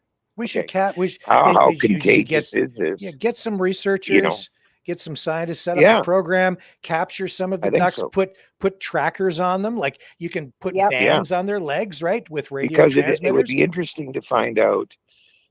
First of all, before we went all out as far as killing off these birds, it would be an interesting fact to find out what is what with this virus. Okay. Like, I mean, really go hard on this because they're going to make, I mean, I bet you dollars to donuts, okay, that if the WHO really looks at this, and they probably already are, okay, that maybe this could be your next big pandemic to say, well, let's do this, let's do that. So I would say, let's get a handle on it and do a full research of this thing before they start making their recommendations as to what they intend to do or not do, like they did the last time with COVID. You know, I think this thing should be fully scientifically explored to find out exactly what we're really, really dealing with. Okay.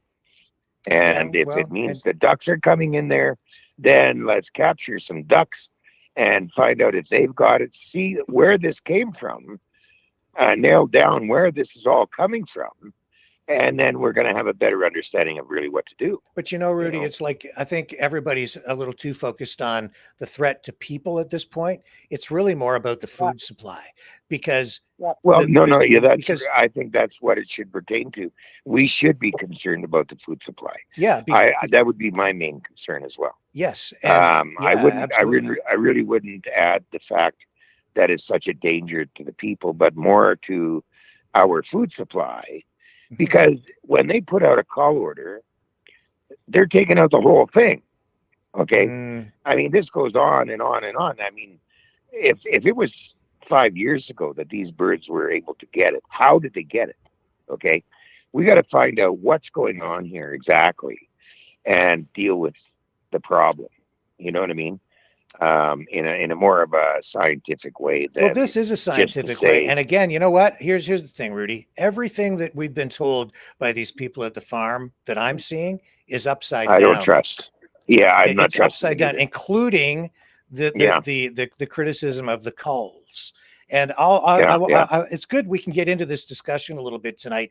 And I'll lay out a scenario and even an argument here to explain why the culls are really the only option to protect our food supply right now. But Rick, I mean, the reason that they want to do that is to annihilate the strain. Okay. No, that's not true. That's not accurate. Back it up. It's not to annihilate the strain. Why would you call the whole herd then? They know they can't at this point. Like, they don't have a cure. There's no way to annihilate it. But what they are doing is they're reducing the risk of spread. They're trying to slow it down to buy time so we can do more research, so we can get better treatment and even a cure, right? That's what I'm saying is to do the research, do this on a more of a scientific angle. Than to just go ahead and do what we're thinking of doing. Well, but I think we should take this on as a scientific angle, right? And I think that would be the most important thing to do, because I mean, to have an understanding of this is more important of understanding it than it is to just say, okay, let's wipe out this herd, let's wipe out that herd, but it still comes back. No, it's no. Where is it coming from? No. We're a little bit off track. And I'll explain. Well, where is it coming from? If you're going to wipe out a whole herd of, a whole herd, that's a lot of chickens. That's a lot of chicken. Okay. Yeah. And if you're going to just keep doing that, that's not really solving the problem. I think we've got to find out. They're not, but Rudy, see, that's the thing. It's being transmitted and everything else. Yeah, we know how it's transmitted, and that's why they call the herd, call the flocks. Yep. And see, chickens are different than ostriches. Yeah, but where are chickens getting it from? In this case, I would argue they could be getting it from the ostriches. Yep. No, the ostriches and chickens don't mix. Rudy, they do. Somewhere else. Let me explain. Mm-hmm. The farm has been ordered to put up netting to prevent the ostriches from being infected, but also to prevent the ostriches from infecting the waterfowl. Also, so you're saying that wildlife is infecting chickens? No, not just no. That's a mistake. Okay, I'm asking a question. I'm trying to answer. I'm trying to answer.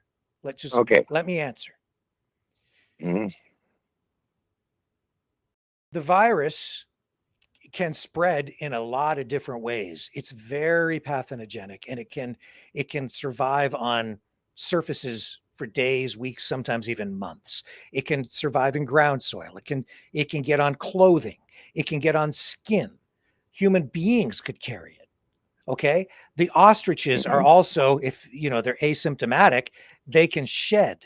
They can have the virus, appear to be healthy, and be infecting other birds or contaminating people who come into contact with them. If you go in the pen, the birds may appear to be completely healthy, but if you're interacting with them, if you even touch the feathers, you can get it on your hands. You as a human may not get sick, but you can then carry that virus on your skin, your clothes, on your car, and then drive away 100, 200 kilometers away, get out and shake hands with a farmer at a farm down, in another community. And now he's got it on him. And then he goes in and touches his chickens, and now the chickens are infected. If you go in the protocol let me finish. Yeah. You can get the virus from contaminated groundwater. You can get the virus if the ostriches are infected and they defecate in their pond, and the pond drains into the stream, it can be carried through the water system. If it gets into and you have free range chickens. get into the groundwater. It can get into the well, and that can seep down into somebody else's. There are so many ways. That's the whole issue. It's not about just, oh, those are ostriches look healthy, it's okay to go in the pen. You once they confirm that there is an outbreak, you don't want people coming into contact with those birds. You minimize human contact as much as possible. You feed them, you water them, you don't go in and handle them. You do not send people in there without proper, protective clothing. You do not mess around with them. But that's not what they've done at the farm. They've ignored all those orders. They've ignored the quarantine orders. They've ignored the order to put up netting to keep waterfowl out. They've just ignored it. They've done nothing. They didn't put up additional fencing as they were ordered. They've just left the place basically as is. And so nothing has been done to stop contact. They're allowing people to go in the pen. The people are coming out of the pen. And that's why they got an additional $10,000 fine. They're accused of violating their quarantine order. Now, the lady there introduced something that was interesting. Free range chickens, you were mentioning. Who said that? I did. Okay, your name. What's your name? Isabel. It raised a good question. Okay, because I'll refer to that. When you look at farming operations, take pig farms for example. Their protocol is when they enter or leave that facility, they have to take a shower, put on protective clothing, and the whole 9 yards. Okay, can't just walk into pig barn. Okay, there's a big protocol you have to follow in order to get in there. Now, I would suspect that is the same for chicken farms or any other farm animals that have a high risk of catching disease. Now, as far as the free range chicken goes now, is it your opinion, Isabel, that a free range chicken is more healthier than a barn type chicken? Well, the barn chickens are confined. Right. Really. A free range chicken. Now that poses a problem to the free range chickens with this avian flu, because if they're getting the runoff water, it doesn't. Not if you've got a proper facility. If you have a proper setup, you can have a free range chicken and still provide biosecurity, but you have to put everything in place to do that. Okay. So when you have an ostrich farm, there are rules. There are rules even to just set up an ostrich farm. You have to have proper fencing, netting, permits that you need. One of the reasons they operate where they operate is because they're in a regional district where it's like what you would call an unincorporated community. So it's not like in a municipality, and a lot of people don't understand this, the concept, but municipalities are incorporated. So you get more services when you pay your taxes. I get garbage pickup and stuff here. Out there, being way out in the country and the mountains, basically, they don't get those kinds of services at the same level. They've got a regional district, they've got a landfill, but they don't have the garbage truck come around every Tuesday like they do here to pick up my garbage, right? It's just stuff like that. But there's some fewer rules, and we're actually kind of getting off into a different issue about what's healthier, free range or not, or in a building. But if I could just finish where I was kind of stopping, with regard to how this thing is spreading, this is the real concern for me. And this is also being expressed by the CFIA. Because you've got that pond, and because you do have ducks now that have been basically rerouted, their migratory pattern has been changed, and they're now stopping there all the time. It's not just an ostrich farm, it's become a duck sanctuary. So you've got ducks there all the time. All right. So you've got a constant flow of, a constant risk of infection, reinfection, cross-infection between the ducks, the ostriches. The ducks are flying out, coming back in, flying out, coming back in. The ostriches, even if they get better, they can still get reinfected and get sick again because the ducks are bringing stuff in. And it's not just the ducks. It's all kinds of other wildlife, other kinds of birds that are coming into there. Who knows what they're being exposed to? And then in addition to that, you know, if the ducks, you have to think of it this way, Rudy. This is how this is spreading.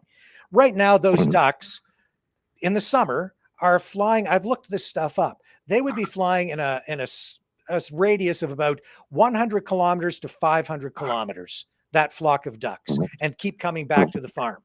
And then in the fall, when they fly south, they'll fly up to 3,000 miles all the way to Mexico. So they're going to pick, if they get infected by the ostriches or whatever they're carrying, right? They'll carry that up to 3,000 miles away. And this isn't a one-way thing, because now you've got birds coming from here, coming from there. If this one gets a new strain, it brings it to the farm. The ostriches get infected. They can pass it on to the ducks. The ducks are then flying over here. So that's just another method of transmission. Plus, the water supply is there. That can get off the farm. This is why the CFIA wants everything controlled. They want the netting put up. They want proper fencing. They don't want wildlife coming in. They don't want ducks coming in. I get it. I don't know why other people are not seeing this. It's again, John, if he was here, common sense, right? Yeah. And so, would you not want and it's not enough. It's not enough to just hear from the farm owners who say, our farm is too big. It's just not possible. Well, if your farm is too big, then you need to build a fence in a smaller area and just keep them penned in a smaller area. You can still leave them, Isabel, like to be free range, but maybe not over the whole property.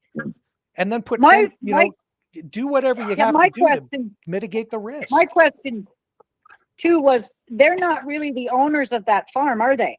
Well, that's open to question, because we've seen court documents where it appears that they were having financial problems, and then a family named the Quigleys agreed to offer assistance, and they ended up buying, according to the court documents, if accurate, and I don't know because we didn't get to talk to Katie about that last night before she signed off, 326,000 in that range that they apparently paid for the property.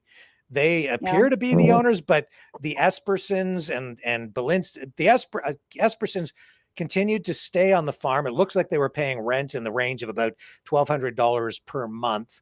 Then this Dave Belinsky, co-owner, moved into another building and has been living, or was living in the building or something. And that complicates things, because this turned into a dispute, something resembling a landlord-tenant dispute and a property rights dispute, an ownership dispute, with a question about maybe some of the property being returned to, I think, the Espersons through this court case. So there's a dispute that's ongoing, and the Quigleys also wanted to get to use the property to do some hay farming.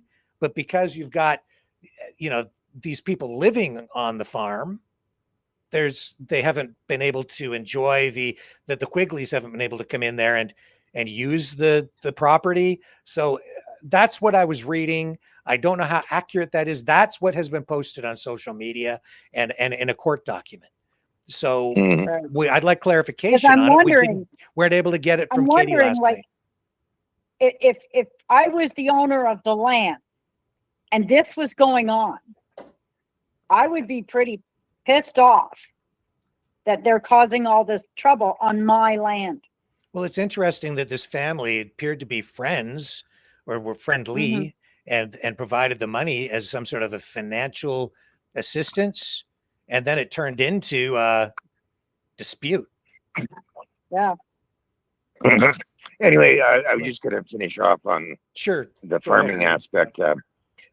This will bring into question now as to the cost of what it will cost to actually run a farm. Because I think securities have to be put in place, preventive action as far as keeping your livestock safe would be a very key factor. So this is going to mean if you're going to get into this kind of farming, whatever that may be, that certain regulations are going to have to be imposed to start protecting, because it's not just this guy's farm. It's this guy's farm and that guy's farm and this guy's farm.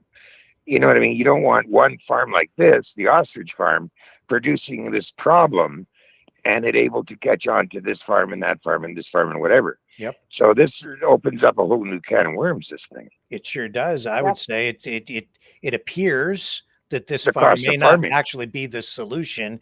It may actually be contributing to the problem. That's why the CFIA Exactly. is so concerned. Yeah, but it opens up a lot of can of worms to other livestock, because that's your food supply. Right. So that's where the concern becomes a concern. And that if I'm investing X number of dollars into this livestock, I don't want my livestock infected because these guys down the road don't know how to farm properly. You know, I mean, regarding what they're doing. And they're sure not being very open with a lot of things. So that poses a problem. Yes, when Rick last night asked for clarification, he really didn't get it from her. That's she the problem. took it as, well, I came on here to answer some questions. Well, we want clarity. Like you Yeah, want no them to shit. be transparent in the government, but you're not being transparent. Yeah, no shit. That struck a Exactly. nerve last night. Yeah. That really poses a big question mark, Yes. to say the least. I think that that's going to be the big question here, as to what all farmers now are going to have to do to prevent themselves from being put into a critical position. And look, it's about the of losing their entire stock. It's about the welfare of the ostriches as well. You need to be able to provide a proper sanitary and safe environment for the animals.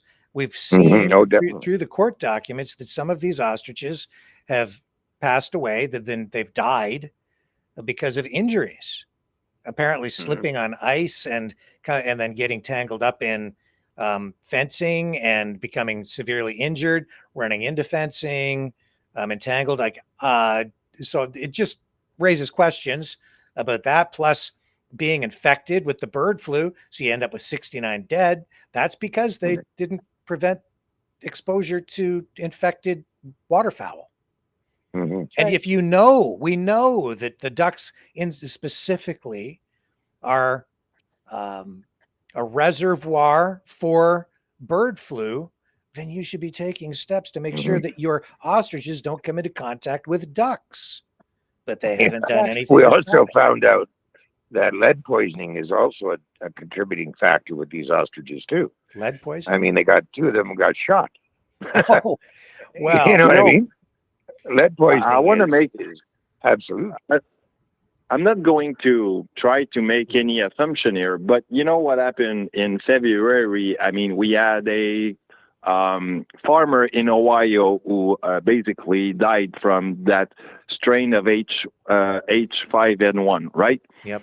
So, I mean, to go with what Rick said earlier about the transmission and the way that things are transmitted, I wouldn't say that the same bird or the same duck that was present at the farm are directly involved into that in that one Ohio guy being infected, but it's present basically the proof, I would say, that 5 years of this basically going on could probably be one of the precursor of that situation in Ohio. Yeah. So it's indirectly involved, I would say. Yes, because it's been going on for 5 years. You're right, Dragon. Yeah. What scares me is when I see the people, like the owners, they're in that pen. She's been around those birds. She's coming out. She's hugging people. She has no idea if people are immune compromised. Yeah. There's that. No too. idea. Yeah. Incredible. And how fair it is for other farmers that actually is respecting the protocols and do whatever they need to do. Yeah. Compared to the Universal Ostrich Farm, which basically don't look at all the all those protocols that you need to respect. That's preposterous. That's the hidden risk. It's not that these birds pose a threat to human health directly, But No. when the people at the farm come into contact with the birds, and then with no protective clothing on, and then come out and hug other people who are there, Yep. they can then get the virus, if present, on their clothing. And then if they leave, they go down the road, they're spreading it in the community. They can spread it from here to there to there to here. It can end up at the farm. They say these farms, we're 100 kilometers away from the nearest farm. Yeah. Well, okay, but if someone gets in a car, how long does it take to drive 100 kilometers or 130 kilometers to the next nearest town? Or to go from there to a place, down the road, and then somebody picks it up there, and then they go to another place. You see, I think though that involves the fact that we have to look at this, but it's very to the animals. scientifically. It's to the animals. Yeah, but I mean, we have to look at this very scientifically and as well. that is scientific. Yeah. But anyway, guys, I gotta go. I thanks, Rick, for having me on the show again. Thank you, Rudy. Good to meet the panel there. Yeah. And it's been a slice. So just one last thing, Rudy. Go ahead. We know now. Well, they say that 2 of these birds were shot. If we believe that, then we've got gunplay at the farm in the middle of the night, where it appears, if we believe them, that someone snuck onto the property twice on 2 different occasions under the cloak of darkness, and then shot 2 of these birds on 2 separate occasions in the dark. Right. Do you think that's a safe place to take your kids? Well, I mean, not only that, but they've got other people out there supposedly handling security. Why wouldn't they have caught on to who did it and all this kind of stuff? So it poses a problem with not only security, but it also poses another problem of what the hell is actually going on out there. Yeah, they say they have people surrounding the farm. They have their phones with cameras and video ready to go at a moment's notice. They're monitoring everything 24/7. They have the place under total surveillance, and yet twice somebody sneaks in and is able to shoot 2 birds. Yeah, but why wouldn't you be able to capture something? Like if you've got all this in play, and that's what they're saying on social media. They've got all this in play. Why would not someone capture something? That's a big puzzle. Yes, because they're very adamant that they've got security, but I guess not then. It's a very it opens up another can of worms of mystery and intrigue. So this is quite interesting development. Unless they knew those birds were sick. And they pinned it on these are attacking us, and they did it themselves. I wonder. Something doesn't sit right. But well, that's I said it yesterday on comment, and I'll put it out there. Did Jeff yesterday when you said something like, "I wouldn't mind kids to be there," and so on, even though there's some gunshot killing whatever what. I said something along the way that. Did Jeff did heard any time in his life of a lost bullet that kills some innocent people? That can happen. Yep. Oh yeah, stray bullet. Yeah, that would bring a lot of concern. I would think, with all this talk that they've got going on with, we've got security, we've got this, we've got that. Well, why wouldn't you be able to capture that happening? This comes down to what the hell is really going on here, as far as maybe they want more publicity or whatever it is. I don't know, but it's just an underhanded way to put more sympathy on the situation of, look what happened now. It's crazy. And you want to bring in bouncy castles and cotton candy? Let's not forget the bouncy castles and all of that good stuff there going on. And this is really turning over another leaf of what the fuck is going on. you know. Yeah. So yeah. Well, Rudy, thank you Anyway, so much thanks for again, calling guys. I appreciate coming in and That's great. giving my 2 cents. All right, stay with us, Nice folks. talking to you, Rudy. You guys stay on the line, and we're going to come back after this, and then we're going to talk about halal killing. Did you want me to stay on line? You can if you want, but I'm Okay. just going to run a little promo and take Okay. a short, 60-second break here, and then we'll be back to talk about that because Katie was saying that, prior to this, they were killing their birds using halal killing, and we're going to explain what that is when we come back after this.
Maverick News. The world is watching. Okay, and if anybody else would like to call in, we're at 1-647-734-4220, and you just punch in that PIN number 860-075-764, followed by the number sign, and that'll get you into the call here tonight on Maverick News, and we're back at it. So it's on the bottom of the screen, by the way, that number. So feel free to call in and join the conversation, especially if you're a new caller. It'd be great to get some new voices in here. But last night, Katie Pasitny, the daughter of Karen Esperson, who is the co-owner of Universal Ostrich Farms, I was asking her a little bit about, the ostriches and them using them as, their business model was they were raising them for food prior to 2020. And then she started to talk about how the birds, how they would be killed if they were culled by the CFIA. But I asked her, about them being used for food and if the birds had rights, and if they had rights, how could you send them to slaughter? She indicated that they used halal killing to slaughter their birds when sent for food. I thought that was interesting. I was surprised, actually, to hear that. Does anybody know what halal killing is? Is that not where they split the throat and let it bleed? Yeah, so I'm just going to get a proper explanation. Because they don't like the animal. They don't like to kill the animal. They like it still, as they call, fresh. Mm-hmm. Which I think is cool. Yeah. So halal killing, I'm just reading about it here, so that I'm not trying to do this from memory, so I get this accurate. Halal killing of an ostrich follows Islamic dietary laws to ensure the meat is permissible for consumption by Muslims. The process and its rationale are rooted in Islamic principles of humane treatment, cleanliness, and spiritual purity.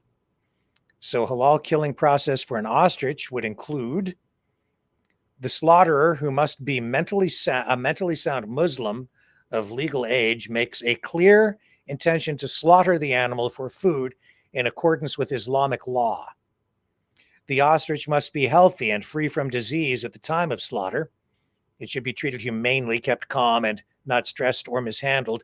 The animal must not witness the slaughter of another or see a sharpened blade. A very sharp knife is used to ensure a swift and clean cut, minimizing pain. The blade must be appropriate for the size of the ostrich, which is a large bird. And then there's invocation. The slaughterer recites Bismillah Alu Akbar. Translation, in the name of Allah, Allah is the greatest. Immediately before the cut, dedicating the act to Allah. Cutting the throat. The slaughter involves a single swift cut to the throat, severing the major blood vessels, the jugular veins, and cardioid, I can never pronounce that, carotid arteries, windpipe, and esophagus, but not the spinal cord. This ensures rapid blood drainage and quick loss of consciousness. The ostrich is positioned to allow maximum blood drainage, as consuming blood is prohibited in Islam. The animal must be fully dead before further processing. After the slaughter, post-slaughter, the carcass is inspected to ensure it meets halal standards, and the meat is handled in a clean environment, free from contamination with non-halal substances. So why is this used? Religious compliance. Halal slaughter ensures the meat is lawful, halal, for Muslims to consume, adhering to Islamic dietary laws derived from the Quran and Sunnah teachings of Prophet Muhammad. Ostrich is considered halal as it is a bird with permissible characteristics, not a scavenger or predator. Humane treatment. The method emphasizes minimizing animal suffering through a sharp blade, quick cut, and calm handling, aligning with Islamic principles of compassion toward animals. Draining blood reduces the risk of bacterial growth and ensures the meat is clean, as blood is seen as impure in Islamic law. The invocation and intention dedicate the act to Allah, fulfilling a spiritual requirement and reinforcing the connection between faith and sustenance. So there are specific considerations for ostriches. Ostriches are large, strong birds, so restraining them safely is critical to avoid stress or injury to the animal or handler. As we know, they can break your leg or even kill you if they become too aggressive. The size of the bird requires a skilled slaughterer and a larger, sharper blade than for smaller animals like chickens. Some Islamic scholars debate whether stunning is permissible before slaughter. If stunning is used, example, for safety with large animals like ostriches, it must not kill the animal or cause irreversible damage, ensuring the animal is alive at the time of the cut. And ostrich meat is consumed in some Muslim majority regions, particularly in parts of Africa and the Middle East, where ostrich farming is viable. Halal slaughter ensures the meat is accessible to Muslim consumers. The process aligns with global halal food standards, supporting trade and consumption in Muslim communities worldwide.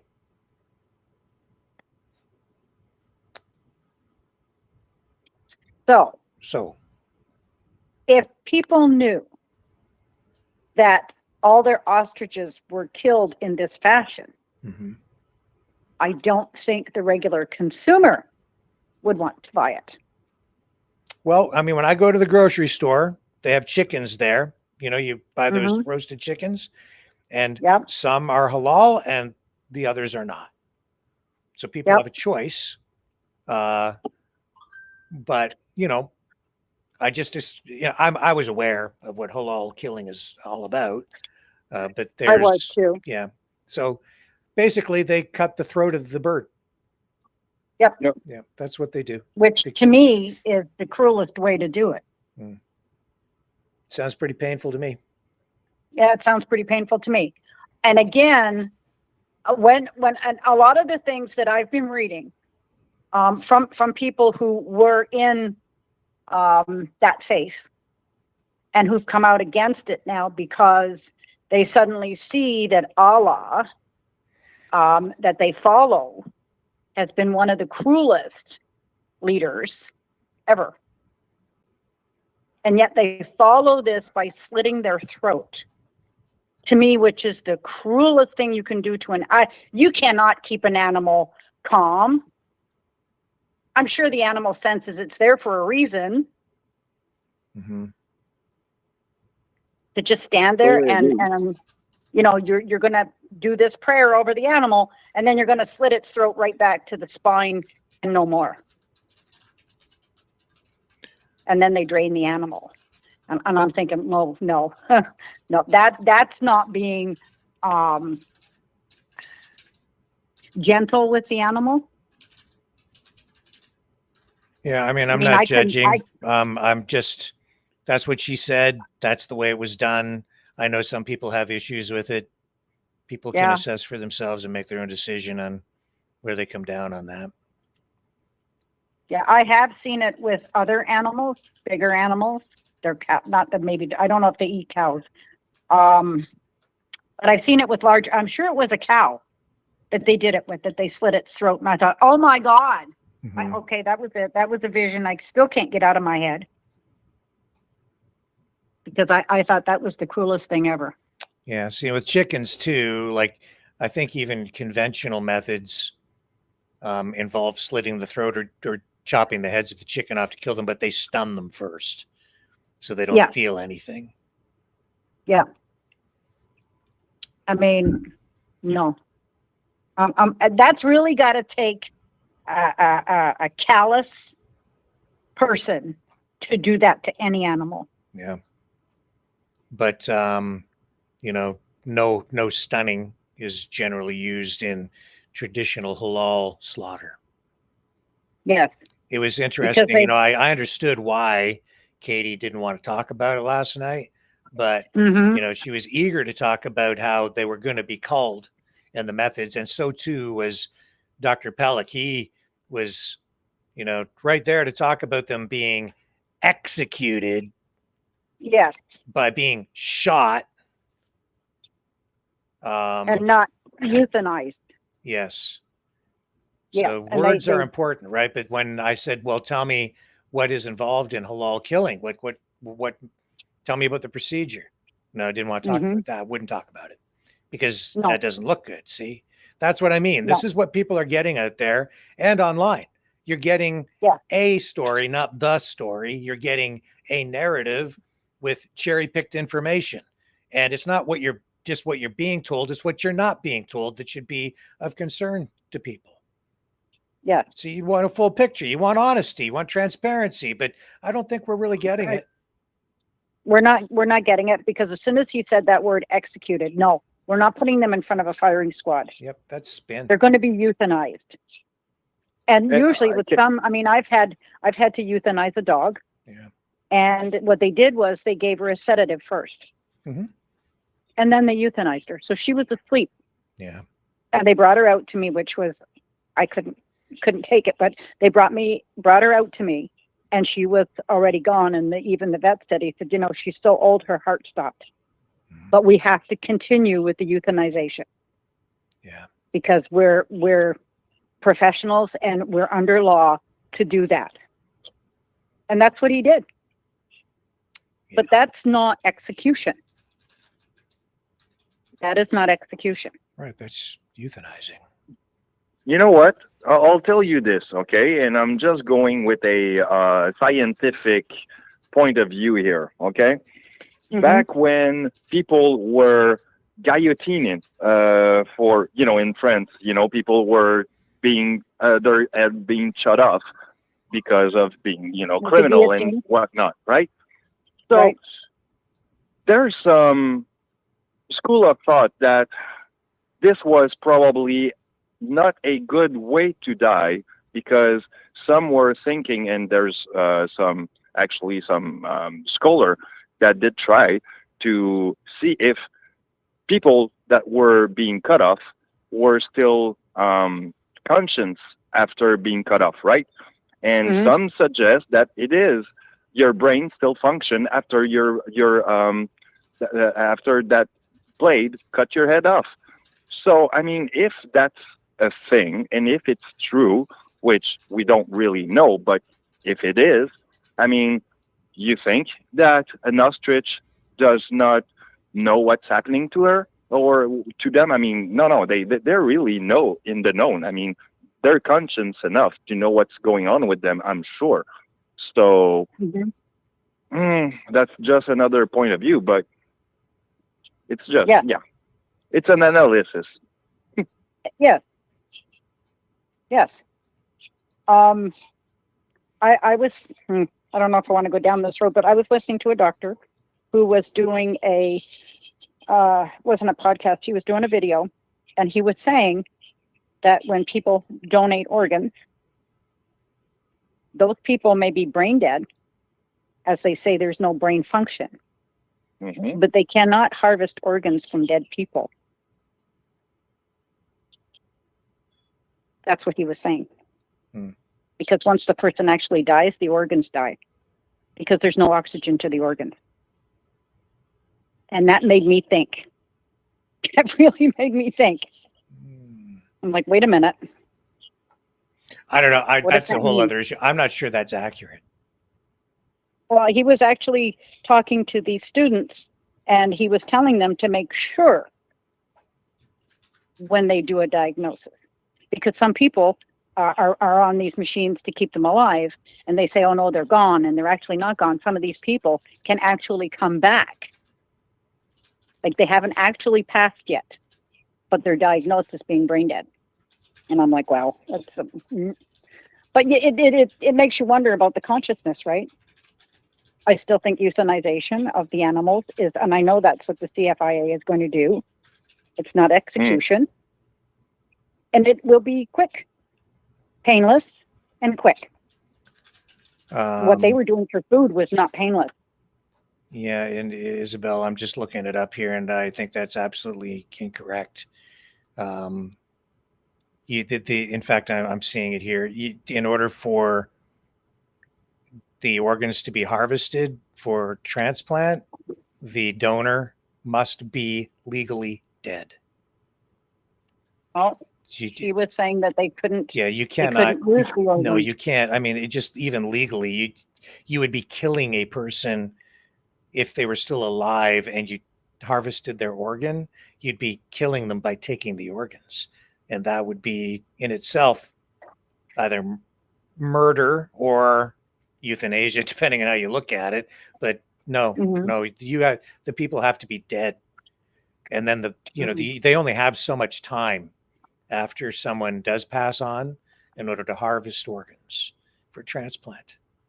That's why they have to rush, and that's why they'll if they say a heart, and there's actually right here there are helicopters that go over my house that are specifically for the transplant program. Because they do a lot of it up in London at the hospitals. Yes, we have them here. Yeah. We have them here too. You have the orange that flies over. That's exactly right. And they stop at the hospital near my house, and then they head over to London sometimes. I see them all quite often. And so they pack they pack those organs in ice after harvesting them, and then they zip them straight up to London by helicopter as quickly as they can so that the operations can be performed. I know the two hospitals in London have the heliports. Yes, that's right. They do here too. Yeah. And somebody's just joining us on the line. Who's there? It's Brian Howell. Hey, Brian, how are you today? Hey, Brian. I'm okay. The subject matter is getting really dark and gloomy, Executing, if I could, execution and death. Just before we move on, can I just draw attention to the killing method of the birds? if they are culled, I've been researching this claim that they're going to be shot. There's no evidence at all, no credible evidence to say that is actually going to happen. There were people talking about it on social media. That was a narrative that was spun up, but that's not the way the CFIA does it. And if that was done there, I don't think it will be done that way. And these claims that a gun club was contacted but refused to do it, I'm not sure that any of that is even accurate. So I want actual proof of that being the case, because the CFIA has stated publicly that the birds will be euthanized humanely. That's not shooting them in the head and getting a gun club to go out there and start taking pot shots at them in the corral, okay, where they can then stampede and run into the fences and kill themselves that way. No, that's not the way it would be done. But that sure does make for a good story, doesn't it? And why would we let facts get in the way of that? By the way, Rick, I did send you a email not so long ago, probably 20 minutes ago, on your Gmail of the way that they would be disposed, basically, by the protocol of the CFIA. So you can look it up, and that's going to answer people, I think. All right. And Brian, go ahead, sir. Yeah, well, what's the halal method? What is the other method? Well, I know what the method for chickens is, and at least in the case of the other method, they would stun the bird first, so that they don't feel anything, right? And that I think they have a tool or a device that they use that they put to the head, and it knocks them, and just knocks them right out. And then they slit the throat after. Well, I'd like to just lighten things up a little, if I may. Can you give me a minute or so? It's, the Espersons, they have their YouTube channel, and I've seen a few of their clips. They have fun facts about ostriches. Well, I've got a little bit of a fun fact about ostriches I'd like to share, if I may. Sure. Well, a scientific study found that 70% of ostriches like to hit on, suck up, or schmooze up to a human being. And they often try to solicit sexual intercourse with a human being because human being, gives ostrich food. Human being take care of baby ostrich. Human being give ostrich water. And maybe, just maybe, human being look attractive to ostrich. Whether human is natural born boy person or natural born human girl person. It was actually an ostrich farmer, not the one in BC, who noted the mating displays in their ostrich flock. And they reported their findings to a university, who sent a biologist and a sex researcher out to observe this strange phenomenon. And this study is true. It actually happened. It won the scientist the Nobel Prize in 2002 for biology. Dr. Charles Paxton and a few others in a study called Courtship Behavior of Ostriches Towards Human Beings Under Farming Conditions in England. Hey, Rick, welcome to Sex Ed for Seniors. In a related matter, I believe a part of the quarantine order from the CFIA was that the farm was supposed to separate the birds so that they cannot reproduce because they have been infected. And what have we been watching over the last number of weeks? They keep calling it ostrich porn because they keep showing the male birds doing their dance, and it's mating season, and they're just letting them do their thing right there on social media. That in itself, and people are videoing that. I believe the information that I have, and correct me if I'm wrong, somebody, but they're not supposed to be letting those ostriches fornicate because they don't want them. The CFIA said they're infected. Stop letting them reproduce. Yeah. Well, then you're going to get a lot of frustrated roosters. Ostriches, yeah. Who might be really friendly. Last night's show was a doozy of a show, Rick. All 7 hours. You set a new record. Yes. Oh my. Yeah. Unbelievable. I couldn't believe it went that long. Yeah. Oh. What did you take away from it, Brian? What did you think at the end of it? Did you learn anything? Did you change your opinion? Where do you stand with it all after listening to that? Well, I think Dr. Pellick was right on the money with his stuff about the sciences and microbiology, and that all rings true. Maybe he gave some of it a little bit of a spin, but he's pretty accurate. And my main complaint was about David. He just kept interrupting Dr. Pellick all the time, and his audio was so low. Sometimes I just heard a grumbling in the background. The other guy, Jeff, he his volume was up full blast, it seemed. I mean, he came across like a jerk, but I'm call me a callous bastard, but David Dixon just struck me as someone who is extremely obsessive compulsive about this ostrich thing and the COVID-19 pandemic going back a few years. And it's like, come on, why doesn't he enjoy his retirement? He's not working at Scotland Yard or the Home Office anymore. Enjoy your retirement. He struck me as just being too clinical, and he never let Dr. Pellick really properly respond. And and maybe even yourself, Rick, you could have let Katie just talk. Just talk. Just let her say whatever she wants to say, and let her repeat Well, the same stuff as that we've heard on these other programs, without being asked any real questions. Yeah, just let her. I mean, talk. you could ask a couple of probing questions. A couple of probing questions, but don't get into the real details. Just let her spin her narrative.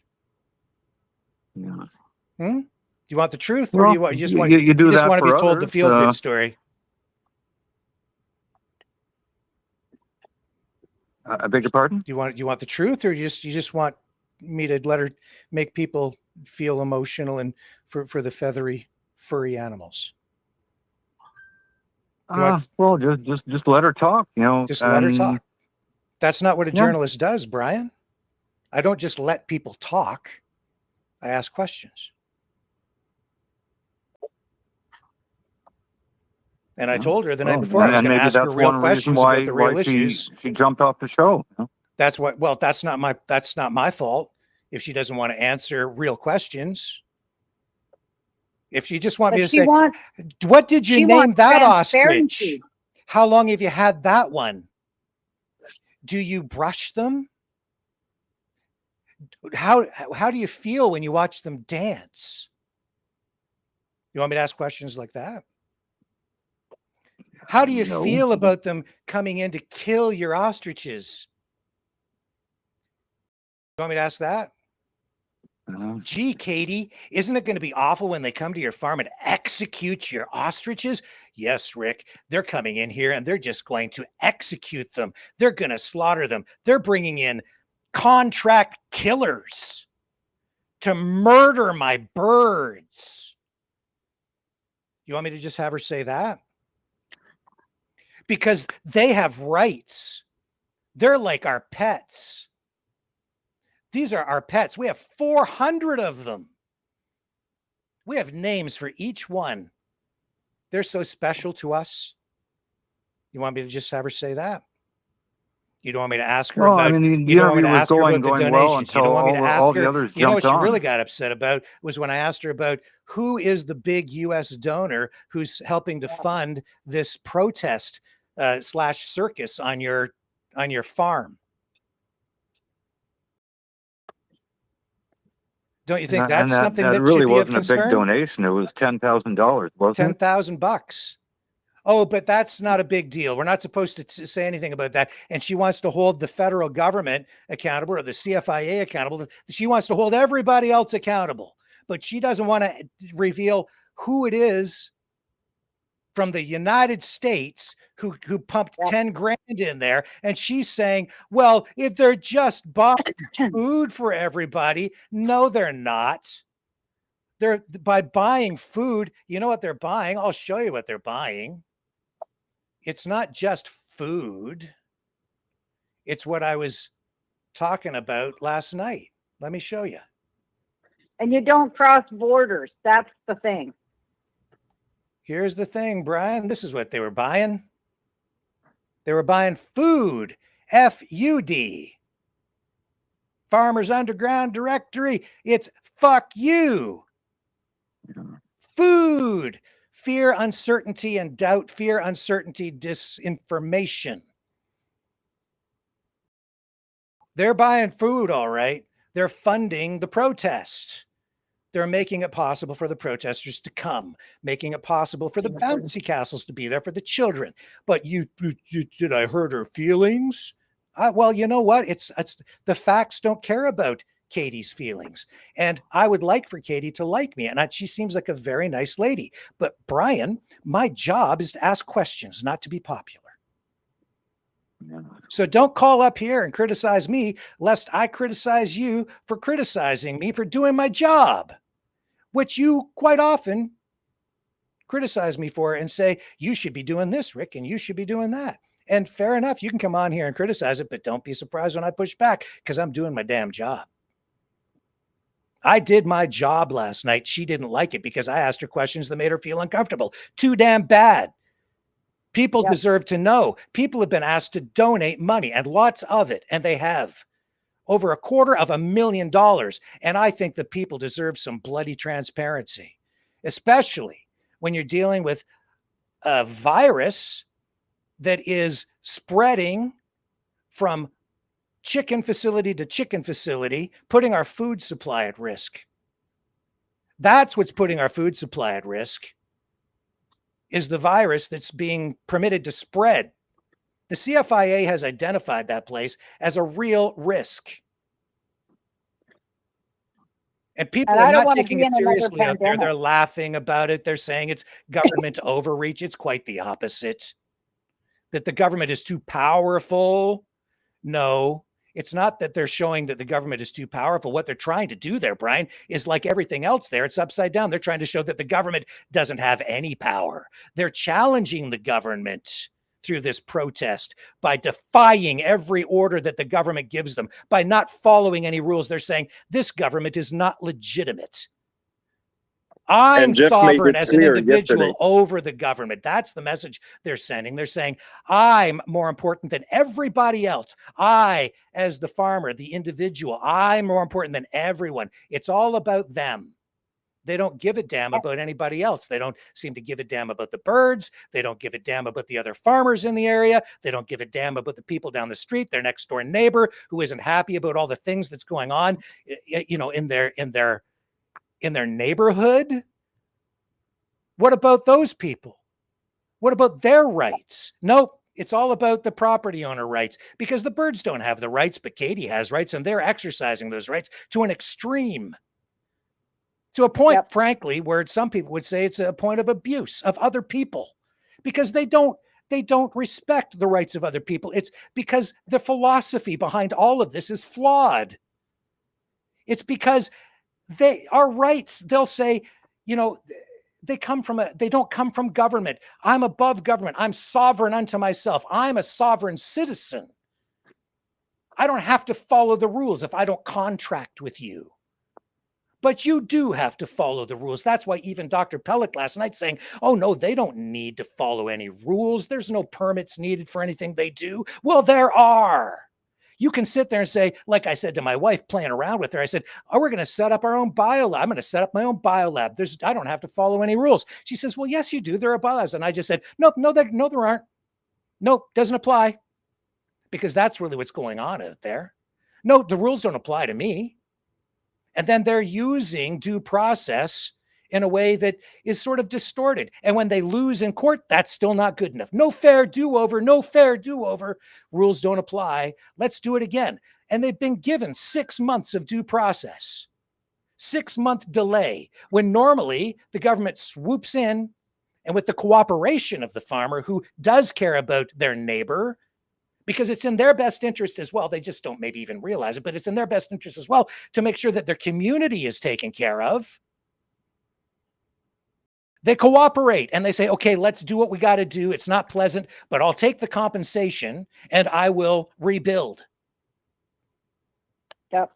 That's what's going on out there. This is an assault on our government. And that's why it's extremely concerning to me to see U.S. intervention, U.S. interference in this from RFK Jr., who also has for a long time advocated to just let the disease rip. Well, you know something else, Brian? This is something else that nobody has even really thought of. And I haven't really gotten into this tonight or in any other night. But there's another aspect to this. It's again, food security for Canada. Yep.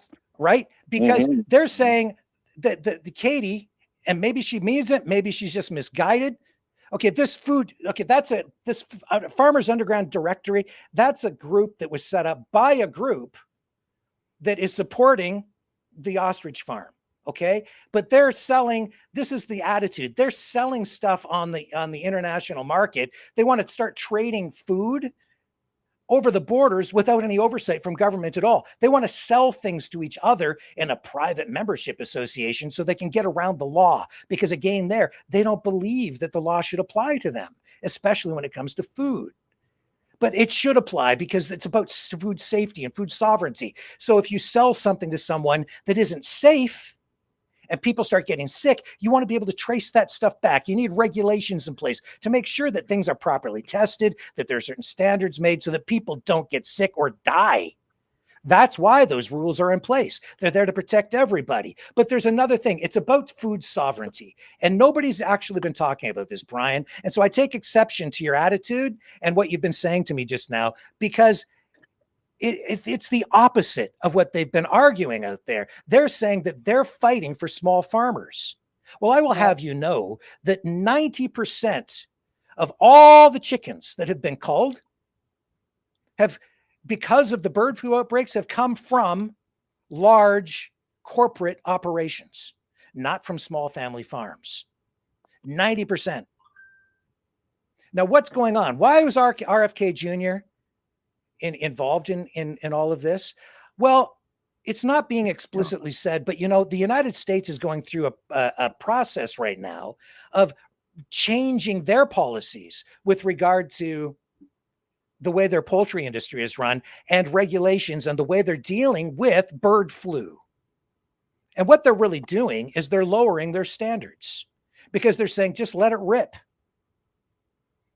The problem with that is that the United States then is like everything else they're doing. They're isolating themselves. Donald Trump removing the United States from all these other international organizations, where the United States, by being part of it, and Canada, by being part of these international organizations where standards are set, we get a voice.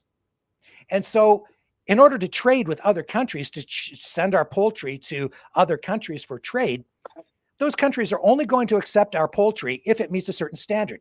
We don't want to inject our birds with vaccines to prevent them from getting bird flu because we want our food clean. And the people in other countries want that food clean. So in order to export it, they're only going to take it if it's not injected. That's why a lot of the chickens coming from China right now, they're not accepted in other countries because they're vaccinated. In Canada, we don't do that because we don't want to feed that to our people. But in the United States, and nor do we want to feed infected meat, infected chickens to people. We don't do that here. No. But RFK Jr., he said for a long time, just let the disease rip. Well, what's that going to do to our food supply? It's about supply management. It's about, in Canada, our small farmers are actually protected by our government because we have supply management. So we limit. It's about the tariffs. See, here we go. It's because our government says to the United States, we're limiting how much chicken we will allow you to import into our market. And we are basically going to be self-sufficient and provide our own food supply. So we're going to limit how much we bring in from other countries because we can supply ourselves, and it's food. That's national security issue. That's food sovereignty to make sure that our people are fed. We'll always be able to take care of our own people. And we're doing that by making sure that we limit supply in order to provide, this is an economics thing, in order to make sure that the pricing for chicken is set at a viable level, an operational level for small chicken or chicken farmers in general, but especially smaller family size chicken operations, poultry facilities. That's why our farmers have been able to survive in the face of massive corporate chicken poultry operations in the United States. Well, Donald Trump would love to have more access to our market in order to sell, just ramp up production by 10% and then flood the Canadian market with chicken. And what's that going to do to our farmers? Well, then we either have to ramp up and start to produce at that same level, or we're out of business. And that's going to devastate, destroy every small farm in Canada. And it will make us dependent on what's going on in the United States. Now, more than that, because RFK Jr., see, if the big corporate farms down in the States don't have to vaccinate, if they don't have to, or maybe they do want to vaccinate, maybe they want to adopt that because they are actually still developing vaccines for vaccination. And they just announced, Dr. Pellick and Jeff actually were talking the other way around. They canceled the Moderna $700 million contract for human vaccines, but they're still developing vaccines for the chickens. And they just approved a program for chicken vaccinations in the United States, which means that's coming. So they're going to start to inject all their chickens down in the States. What does that mean? It means that those chickens, they're not going to be exported to Europe. They're not going to be exported to maybe Central America or any other place on the planet where people don't want to eat vaccine in their chicken meat. Are there any Canada, dairy farms in this FUD program? I ain't done, man. Sorry, what's your question? Are there any dairy farms in this FUD? Now you're getting to the end of my soliloquy. Okay, so what's happening now is in the United States, we do export some chicken to the U.S. So we about 135 million a year, I believe. So it depends on the year. And right now, our standards for a lot of agricultural products are much higher than they are in the United States. Chicken, dairy, a lot of things like that. No hormones in meat, where they do use growth hormones in some animals down in the States. That's why a lot of people don't really want the U.S. product up here, right? But they'll put growth hormone into a lot of these animals where we don't do it here because they can get more yield, if you will, from the animals. So these are like non-tariff barriers, but they're still barriers to trade. Trump would like to have more access to the Canadian market. Because the United States, under RFK Jr. and his plans, and Trump, is to change the approach to the bird flu, which is to say, stop the culling and let it rip. Well, maybe not let it rip, but it's either let it rip and then what are these big factory farms going to do? Maybe change the standards so that they're selling infected meat. Because you heard even Dr. Pellick say, well, if you boil it or whatever, especially with the vaccinated stuff or the stuff injected with the antigens, don't even worry about it. If it's boiled, it's not a big deal. And I've read things like that where, yeah, you shouldn't really be probably wouldn't get sick if you ate meat that was infected with bird flu, as long as it's properly cooked. But do you want infected meat into your food supply? I don't. So I don't think we want to let it rip. And also it would put a lot of these small chicken operations out of business for like extended periods of time, much longer if you have to let the disease run its course and then clear out all the dead chickens and then go through a lengthier process. And then if you're just letting it rip, are these farmers even being compensated at that point for any of the birds that they've lost? Well, you'd have to set up a whole new compensation or insurance program for them. And it doesn't really exist right now. Right now, we have a culling plan where if you cooperate with the government, they'll come in and pay you per head for each of the birds that you lose. So as all of this plays out, why is RFK Jr. and why are they also interested in this farm and what's going on out there? I would suggest to you that one of the things, whether it's intentional or not, the ultimate impact from all of this is that if this farm is successful in challenging the culling policy, then what you're going to end up with is Canada coming into alignment with the United States on their policies, which means that Canada becomes more dependent on the United States for trade, very dependent on even our food supply. If we're not allowed to cull, if we're just going to let it rip through our chickens, it will probably put a lot more small farmers out of business, leaving only big corporate operations. And because you're then going to have to, and it's already being challenged, our interdependency and our tariffs and non-tariff barriers on poultry trade and other agricultural products.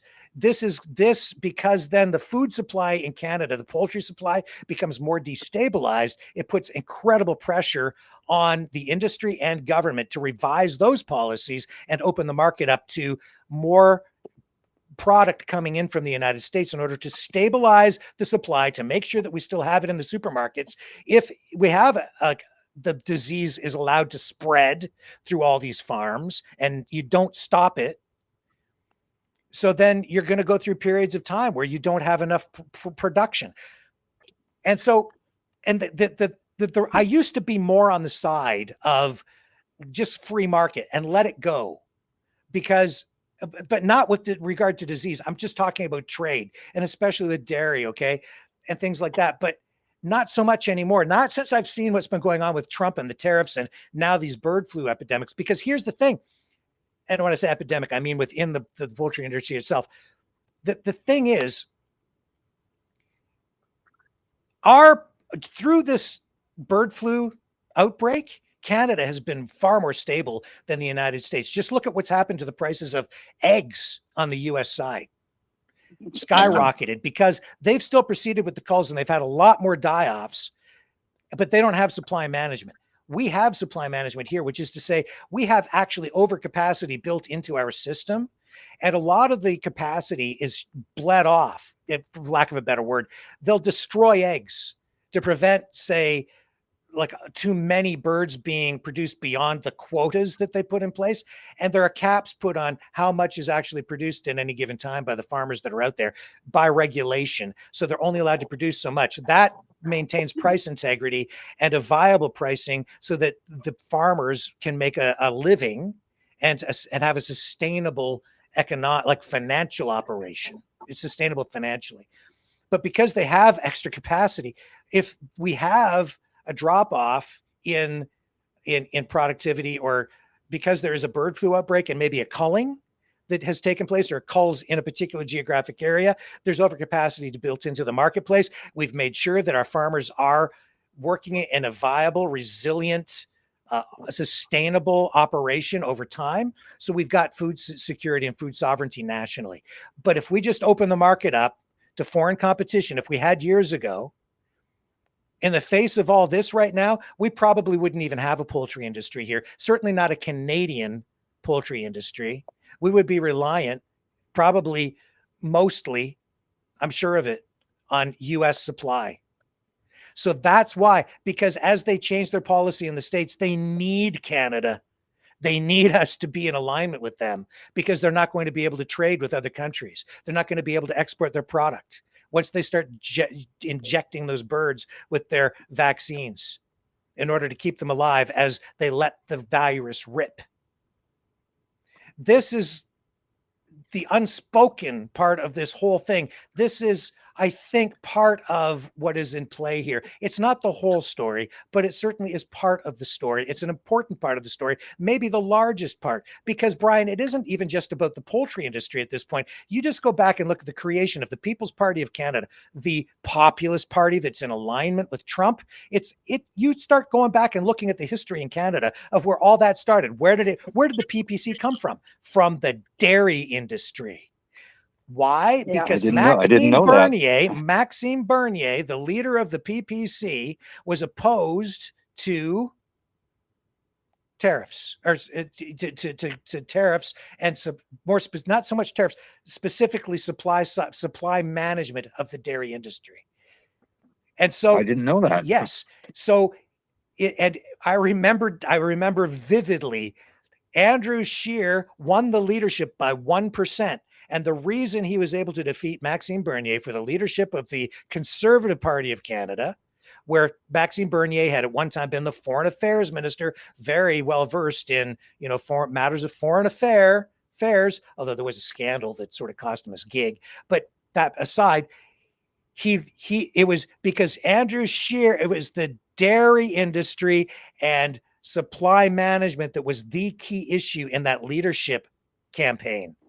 And Scheer got up at the podium and made it very clear that he was in alignment with and is supportive of the so-called dairy cartel, as Maxime Bernier would call it, and actually picked up a carton of milk and took a swig in his final address, his final speech, as the votes were being, as they were going through the process of voting.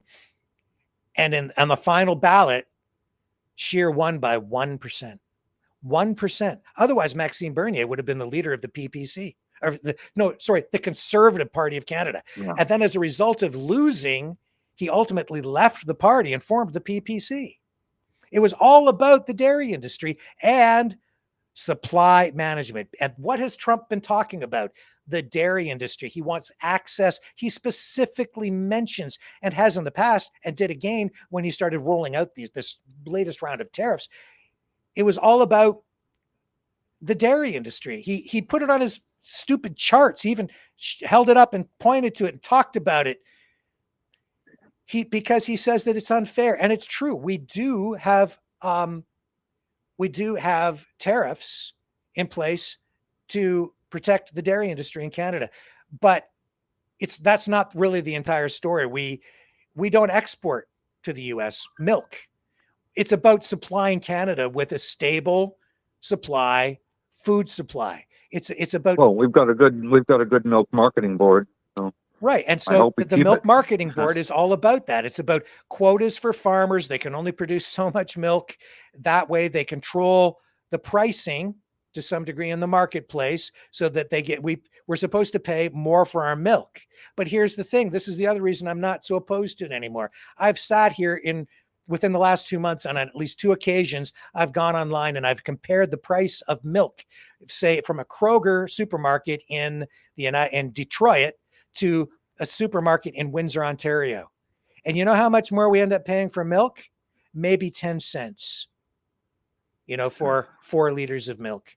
After you do all the math, convert metric to US and all of that, and then convert the dollar, we're paying about 10, 20 cents more in some cases. And in some cases, it's like even.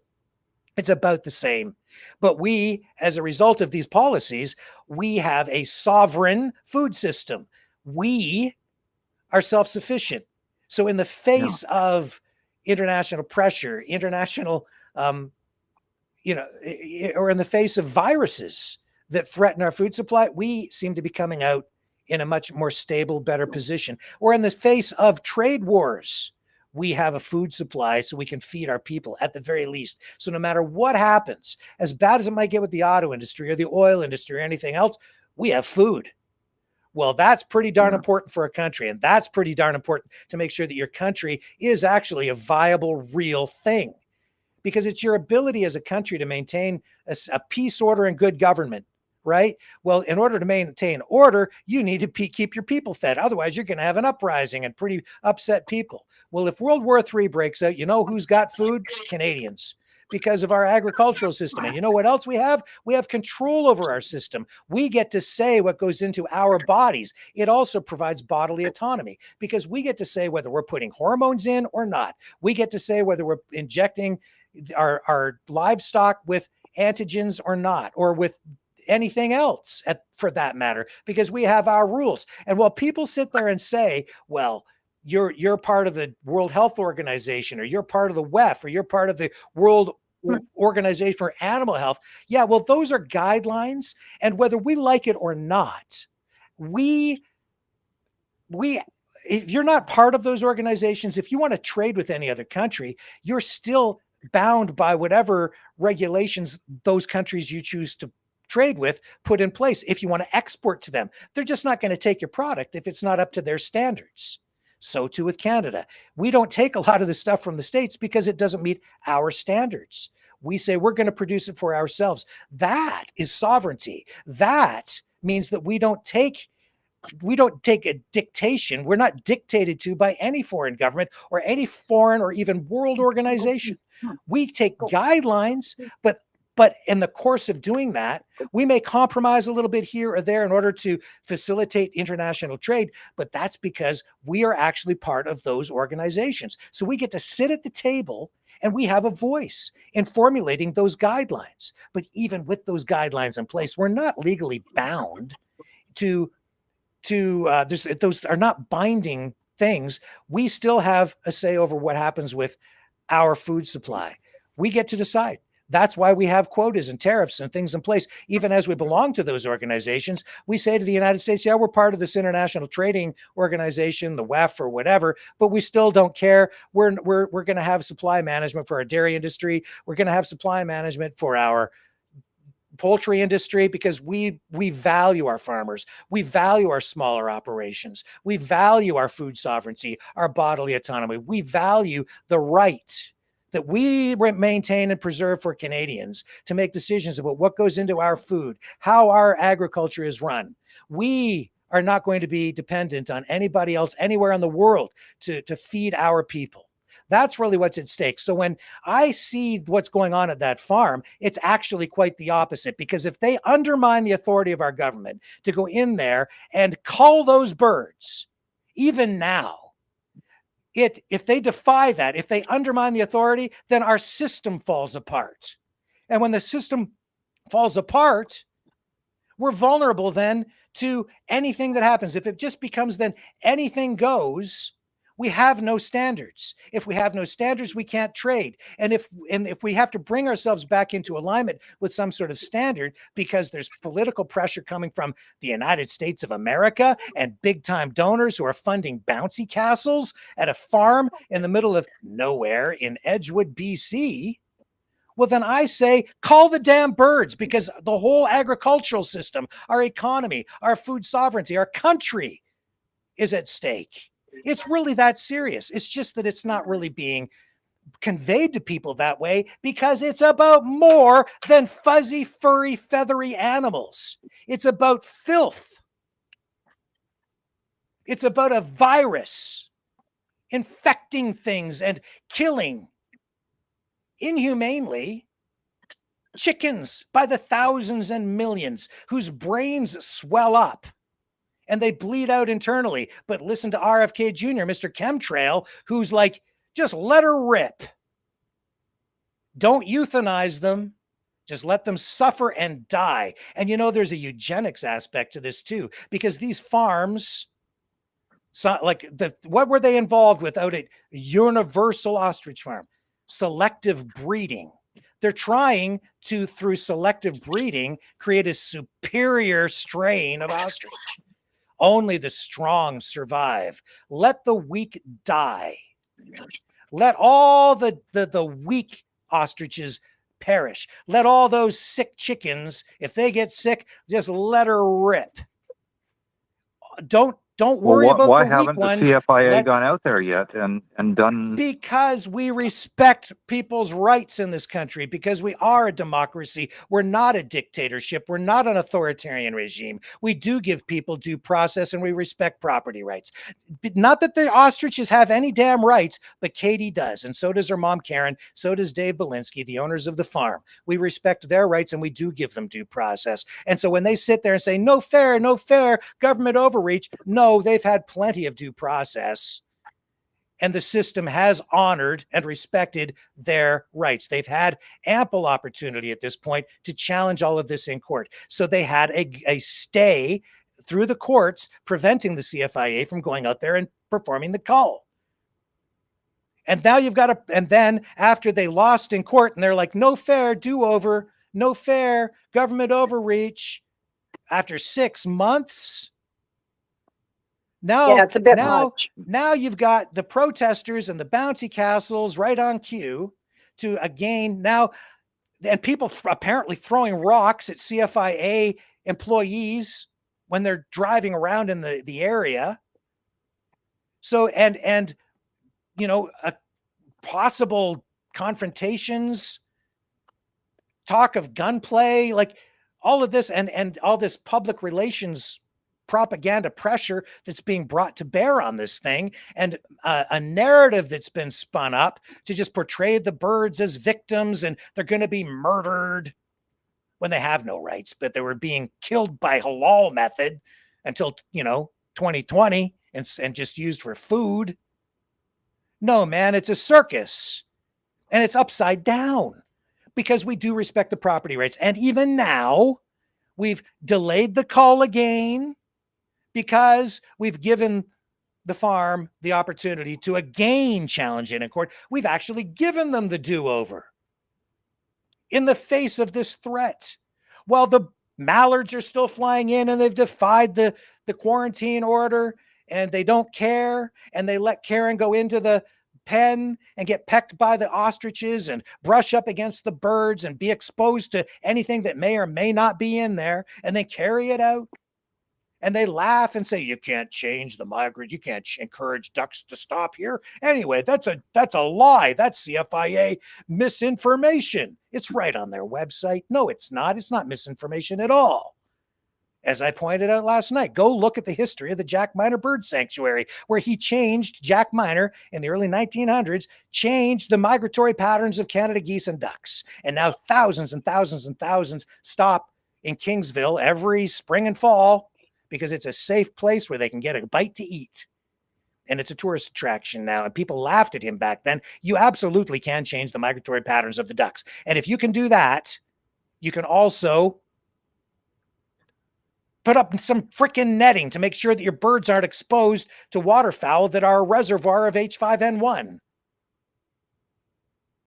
And you can take other steps too there to make sure that you're providing a proper facility for your birds so that they're not exposed to wildlife in a way that can put them at risk, or to not only put them at risk, but also potentially spread disease, so that they're not running into fences and dying, so they're not slipping on ice and dying. Or are they actually dying from that? Were those birds actually shot?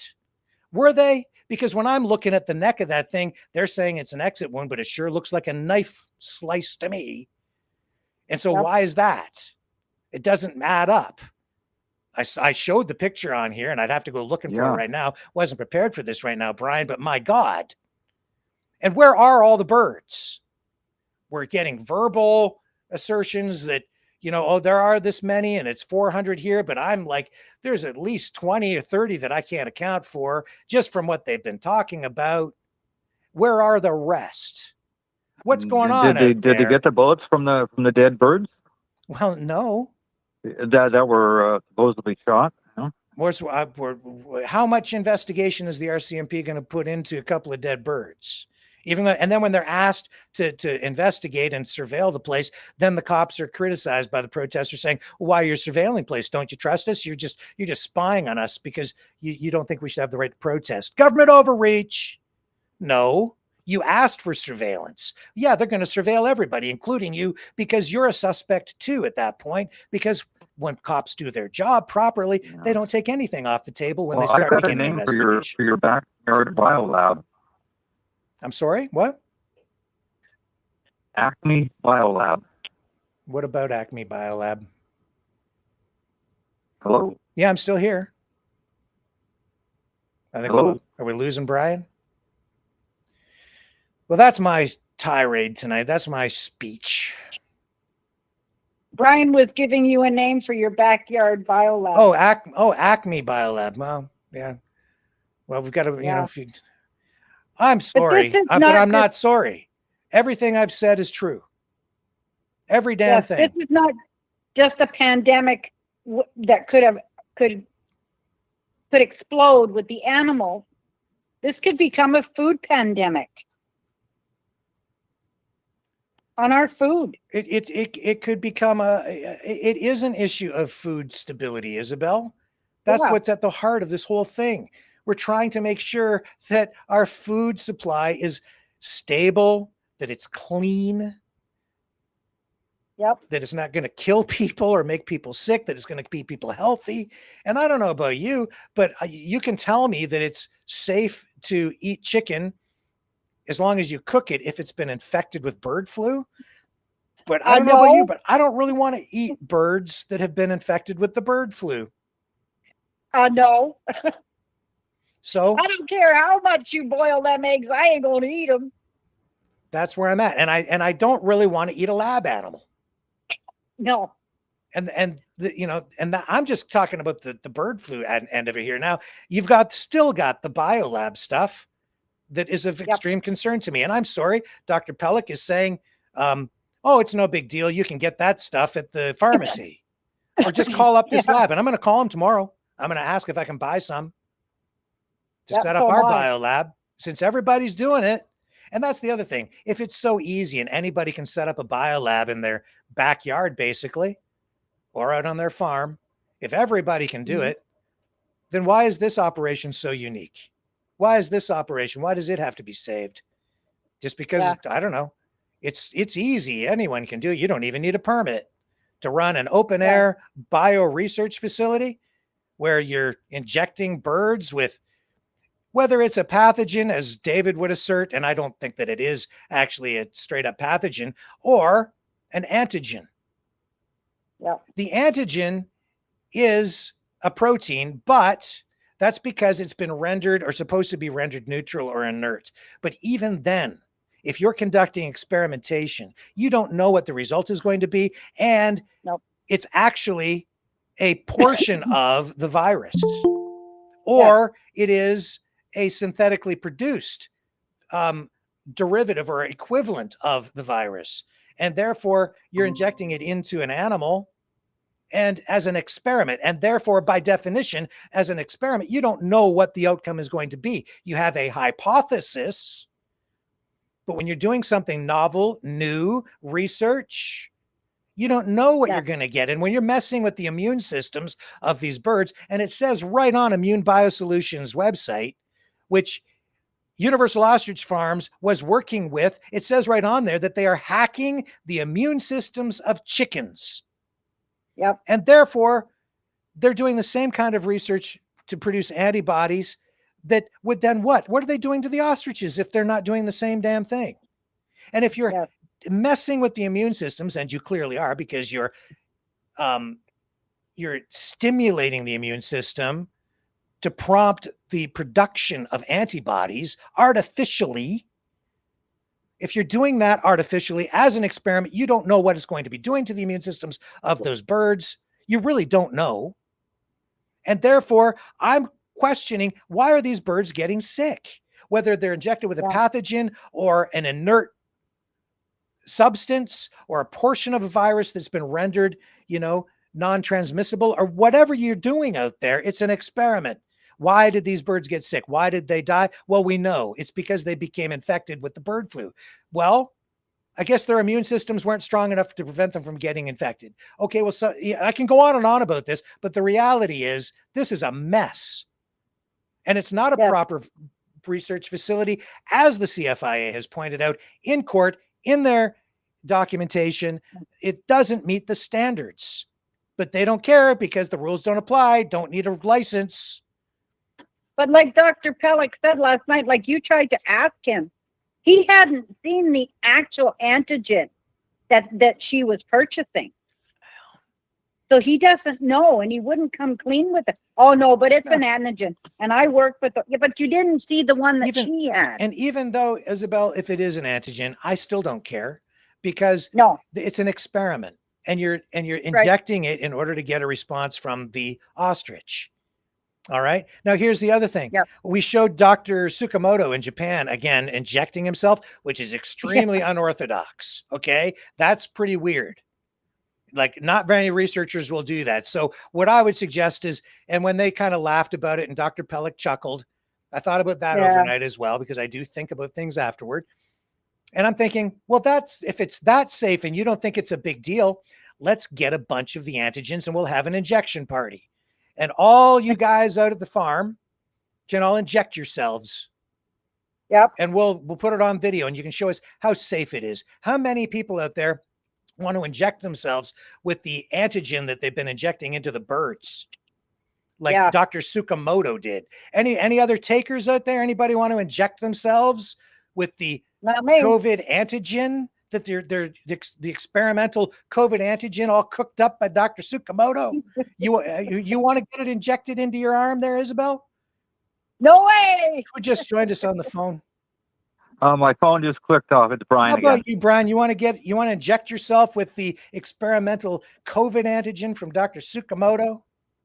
No, I think I'll pass. So do you want me to ask Katie questions? Like, do you still want me to just ask Katie if what's your favorite color of ostrich? Or do you want me to do my damn job? Yeah. Well, which is it? You putting me on the spot? I'm putting you on the spot. I felt you could have just let her talk. You could have guided her. I've heard. With Everybody's heard that, Brian, on every other social. They heard it on Shadow Davis.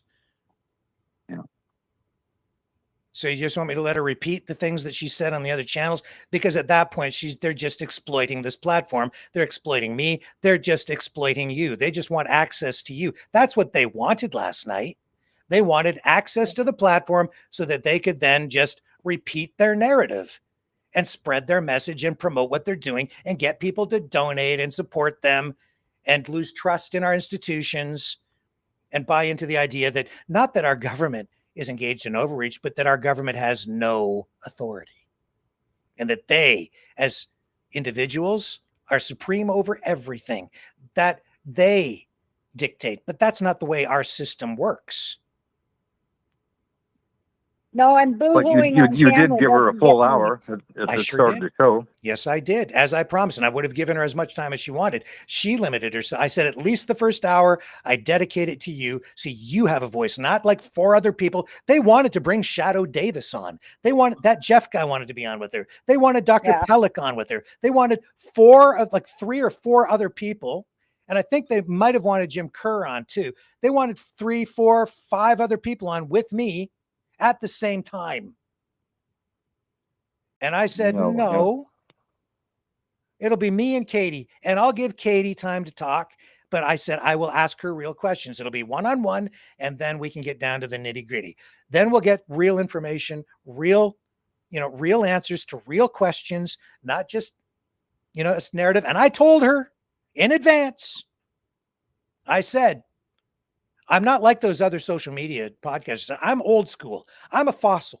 I've been working as a journalist for like 30 plus years. I have a lot of experience and I'm fair, but I'll ask real questions. I'm not just a paid hack. I'm here to serve the people. That's what I did last night. Period. I don't care if people like me or not. I do care. I wish people would like me. I don't take joy in holding people's feet to the fire. I don't take joy in making people feel uncomfortable, especially when I know it feels bad, Katie, that you're facing this trauma of losing your birds.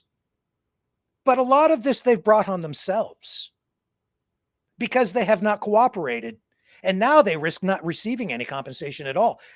The CFIA does not need to compensate if the farmer doesn't cooperate.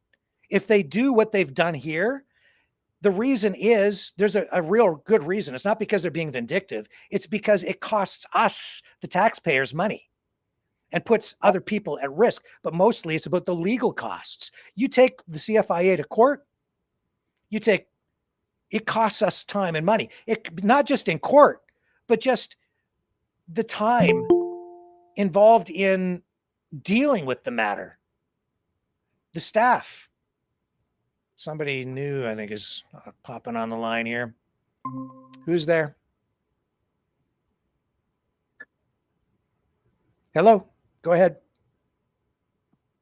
Hello. Who's there? Hello. I hear Hi. you. Hi, who's that? It's Lindy Biggs. How are you tonight, Lindy? Pretty good. Great to have you here. I thank you. Yeah, go ahead. The floor is yours. What are you thinking? Well, I guess I got some backlash here. I don't know. My phone's kind of. I actually have a question. Mm-hmm. Thank you. My question is. Yeah, go ahead. I think it was Katie or Karen. I think it was maybe 2020. She said she walked amongst the birds and she injected them, correct? Yeah, that's the way they were doing it, not just at that time, but I guess all the time for all the years they were doing it, yeah. Well, my question is, then you brought up the court document last night, and it said that students had come in, and when I looked at the bottom, it said 2024, that the student injected something. Yeah, it can be certainly looked at that way, yeah. I'm wondering, so does that mean these birds were injected with 2 different, perhaps different kinds of? It's a question. And I don't have the answer. That's one of the things that we could have maybe been able to explore last night, but Katie chose to pop off. Right on, so that's another thing, but I don't know, Lindy. I don't know. What I did take away from that in a different way than David, who presented that information, is it's not even so much about what they were injected. Like, it's not really even about whether those students injected them. What I find interesting is the conversation I had with Dr. Pellick, who says, "Oh no, it's no big deal. You can get that stuff at the local Shoppers Drug Mart, or you can call this place and get that antigen. It's common. It's nothing. Like, you don't need a permit or anything for it." But then I also remember that Karen told me that they could not import that from Dr. Tsukamoto, especially in the beginning. Couldn't get it. They couldn't get it. So they went to this lab in Quebec, and I'm told they were sourcing it from there. That's the information that they gave me in the interview. She gave me. Now, so here's what I get from it. It's like, now then apparently they were supposed to be able to get this stuff over at some point from Dr. Tsukamoto, but never really heard how. And so we just saw, and so it makes me wonder, right? What are they doing? Have they just been stuffing this stuff in an envelope and mailing it over? Or, as we saw in that email, somebody's bringing it to them. And if they're bringing it to them, what's going on at the border when they arrive? Yeah. Are you following what I'm saying? Oh, yeah. What just happened in the States with at Detroit Metropolitan Airport with those two Chinese nationals who were caught with the substance related to fungus, and I think it was it grain? Yeah. Anyway, they're charged with potential agro-terrorism because they were smuggling a substance in to take to the University of Michigan to study it.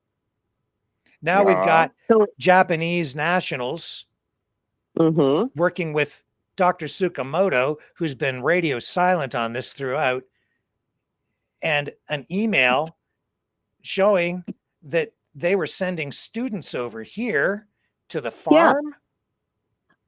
And they're saying to administer to your birds. What does that mean? I'm less concerned about, exactly who's sticking the needle in. And I'm wondering about the process of getting whatever it is that we're seeing that they were bringing it into the country in the email. Exactly. So what happened at the border when they arrived? Like, did they say to Canada Customs, "Oh yeah, by the way, here's the COVID antigen or whatever it is we're bringing in, and here's our permits, and here's our everything, all the paperwork on this. Here's our, our UPS, like here's our tariff, what are the taxes on this? How much do I have to pay? You go shopping over the border, you come back, and you've got you bought $150 of the stuff over to secondary with you. You got to pay your HST. So were these people muled? What? Yeah. Would they be muled? Good question, Isabel. Now you're asking questions like I would ask, and maybe Brian might not like that, but that's exactly where I would be going if Katie were here right now. They can put that anywhere, right? Yeah. Yeah, I highly doubt that they said what they were bringing through. I don't think they would have been allowed across if they did. Correct me if I'm wrong. And unless they put it where the sun don't shine. I don't know. I have no idea. And here's the thing, right? It's like, how much did they bring? You have 4 birds. They're bringing over, like, how much are they bringing? How often did this happen? See how many questions keep coming up?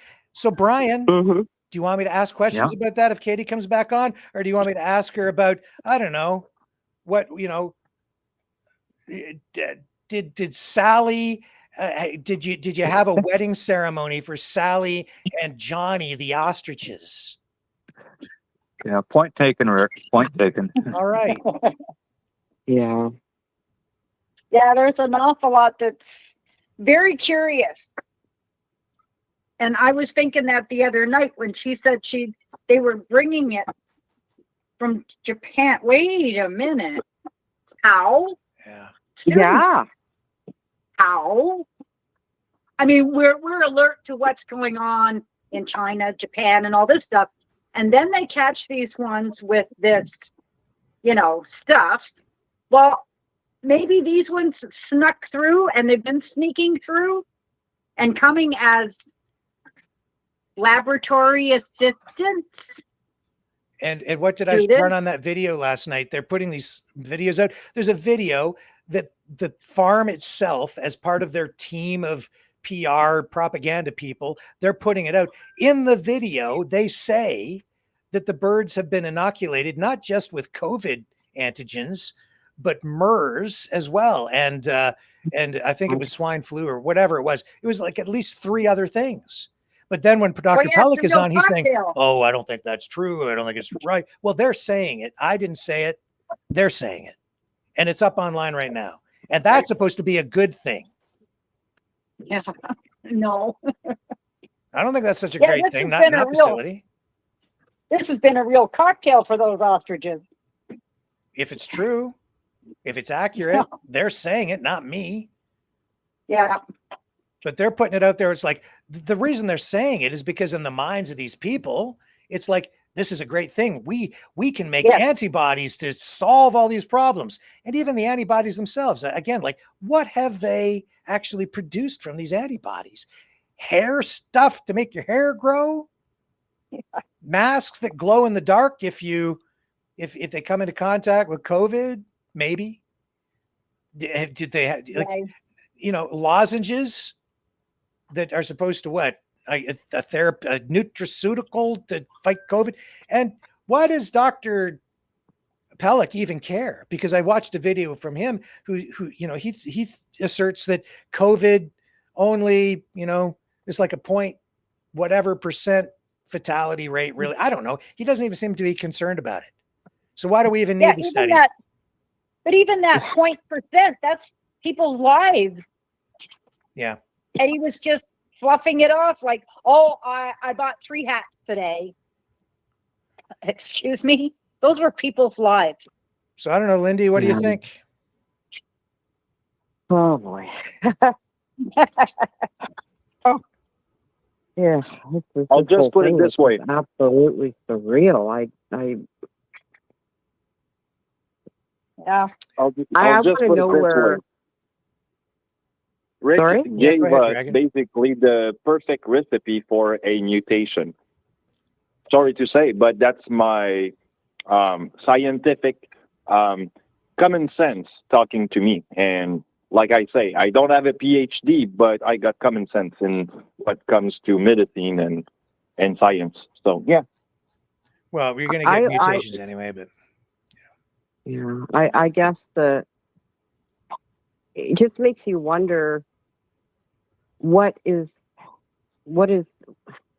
this is so out there now. Why is there an investigation with Health Canada? Is anybody asking the questions that you and David have been asked? You don't hear anything. What I took away from everything that I've seen so far is the CFIA began to ask a lot of questions about the COVID research, which they were not even aware of. And as acknowledged by Karen and Katie, both, that the CFIA didn't even know that they were doing that research until they found out that the birds were dying. Then they go out there and they started asking a lot of questions. And and the farm owners are saying, well, are you really interested in our research? The answer is, yeah, we're very interested in your research. And they told them in the end, we're going to take all your antibodies. We're taking all your research work. We're taking it all. When the call is performed, we're taking everything. They don't like that. Okay. Right. So Why are they taking everything at that point? Because they are investigating. Okay. But because you've got this legal challenge, it complicates everything. Because you've got the protesters, they're reluctant to go in because they don't want to bust heads. You've got a PR problem. You've got an optics problem. You've got a safety issue. You don't want to go out. You've got children on premises. You're going to go in there with the cops and start arresting Rick, people? Sorry, are you saying that they've already taken the samples? No. Pardon? They have not.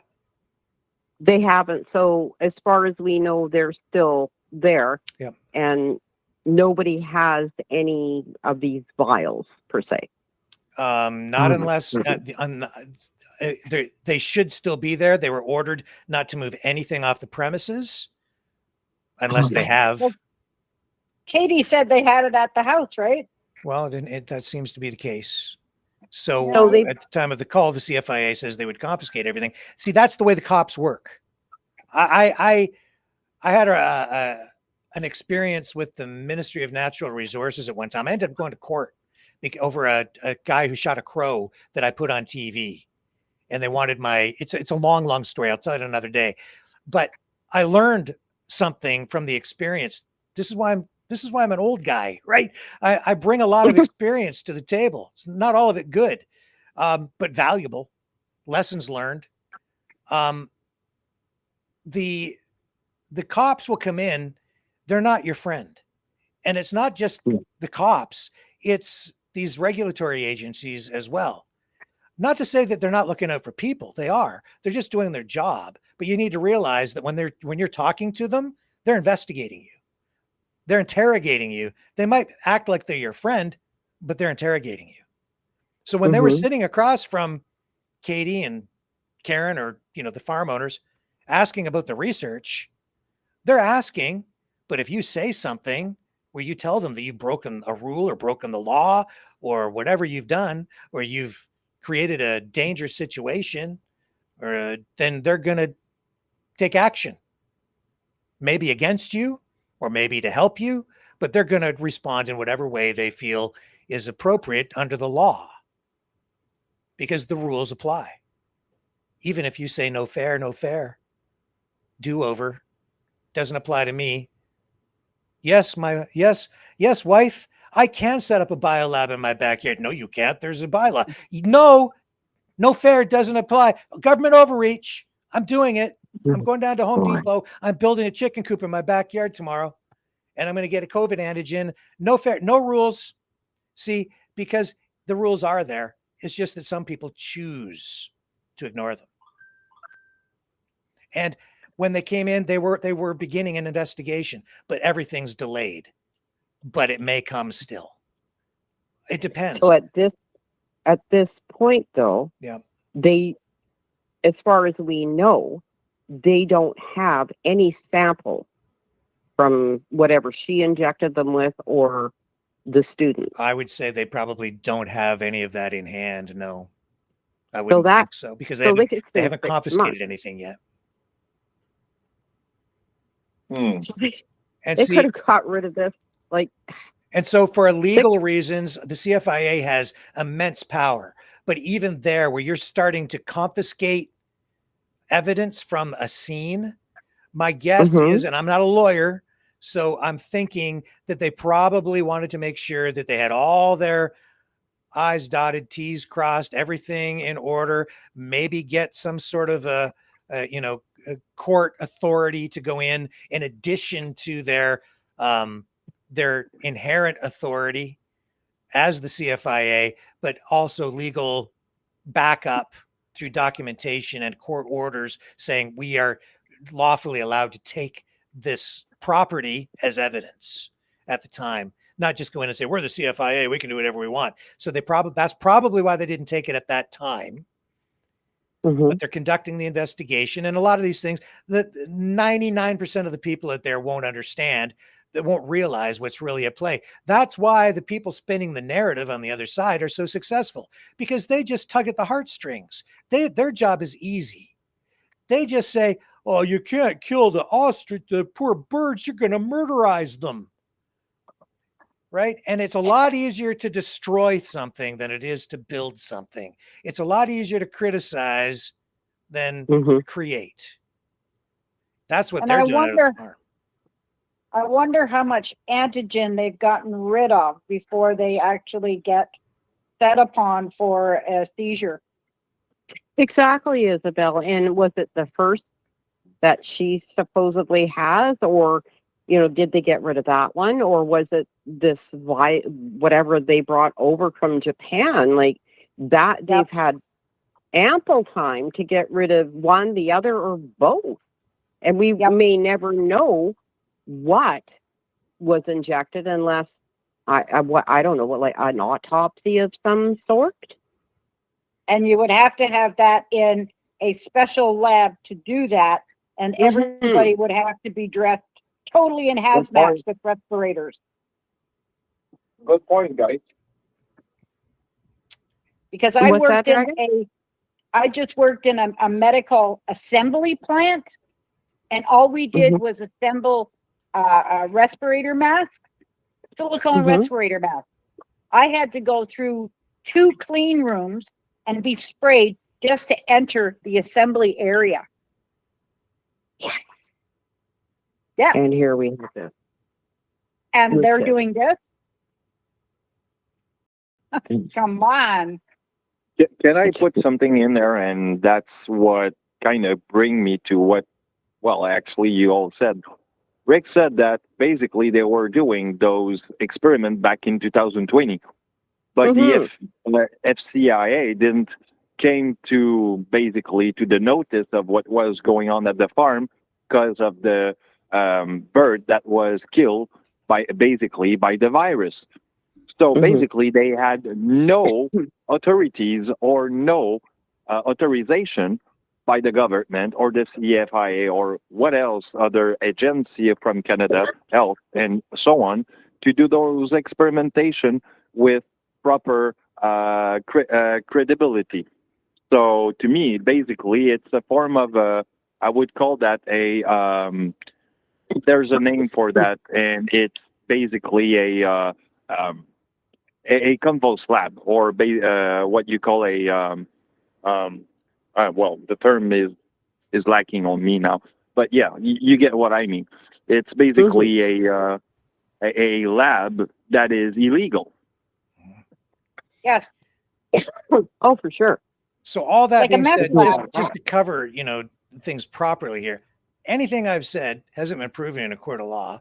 I don't know for sure, where they will end up legally on any of this, because I was not there and I don't know. For all as David said the other night, they could have been injecting saline for all I know. Right? Yeah. And this could be, and I'm not saying it is, but it could have been a scam just to get, government money flowing into the farm. It could have been that. Or it could be that they're really injected with COVID antigens. They could have been injected with a bunch of other stuff. There's just a lot of open-ended questions here, not real answers. I've said this before. What we really need is a thorough investigation, because there is so much weird stuff going on out there. And maybe they didn't do anything wrong. But from what I'm seeing, well, we just need to look at this much more. It could be one of 2 things. It could be a big scam to roll over the people to go against the government, like David said. Or it could actually be deviant, that they were actually doing this. So it could be either end. Very true. So they start all this hoopla, and then they keep the stuff, and they come in and go, well, they're out there. No, there's nothing wrong with it. It's like, as Rick said, it's just sailing. And in the meantime, they've gotten all this money and made people uptight and scared, or it's not even not even so much just about the donations. What I'm saying is, for 5 years, in the court documents, CFIA states that they provided no evidence of actually doing any valid scientific research. Right? So I'm like, well, that's pretty weird. But that's maybe because they weren't properly approved permitting or whatever. But like they're just saying there's no evidence they were doing any actual valid science out there at all. So then it's like, well, maybe see with that, the possibility is that they weren't actually doing any research. So maybe those birds weren't injected with any COVID antigens. And Dr. Tsukamoto has not come out to make any public statements. When I've called Immune Biosolutions, I could not get a straight answer on whether they were actually even working with that lab in Quebec. They've never provided a statement back. I did speak to a PR person who used to work there, who couldn't give me the information that I needed. And that she was there when the $13 million contract was awarded, and that was at the same time that they started work. Anyway, she didn't know, and I've got no answers. They're radio silent. They have not responded at all. They're not saying a word. So what has really been going on? Maybe, and I'm not saying this is what's happened, but maybe there was no actual scientific research going on. And then we're hearing claims from some people saying, well, they never actually got paid. Didn't they?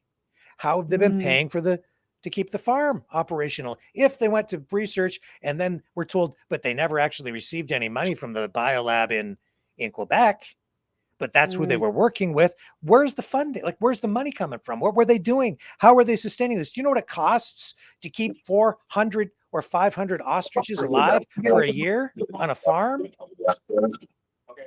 At least I researched it. You're looking at least $500,000 US, somewhere in that range, maybe 450,000. What did that guy that has the ostrich, those 6 ostriches down in Florida? He said what, about 400,000 a year? That was me doing the research at that time. I said that back then because and yeah, like it's just expensive. That's a lot of coin. So where are they coming up with the money if they're not getting paid? Like every time I turn around, I ask where they get the money. Were they being paid for these eggs? Well, no, that's just a market value. That's what Dr. Pellick was like. It's estimated a market value $45,000 per egg, blah blah blah. Okay, well, who is buying them? Well, they never actually weren't being sold yet, weren't they? Well, that was the business. So what, for 5 years they got no money coming in, and they're paying out $500,000, 400,000, even 300,000 a year just to keep the ostriches alive. This stuff doesn't make sense. Then we see that the farm went actually selling financial Easter, problems. They were selling them. Sorry, Isabel, go ahead. He said they weren't actually selling, and you brought that up in Easter. They were selling the eggs for $25. Yeah, but every time I turn around and I ask, like, well, they were working with that lab there. Was Dr. Tsukamoto paying them? And I can't get a clear answer. No.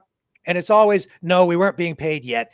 It's like they're either not, I don't know, because they didn't want to make it look like they were actually taking any government money or what's going on.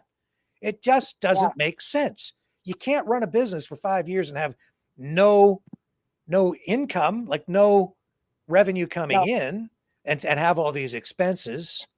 And then you see that they've at some point had financial distress, and then the farm, it looks like, was sold. And again, a lot of weird stuff, man. This is like the weirdest story I've ever covered, ever.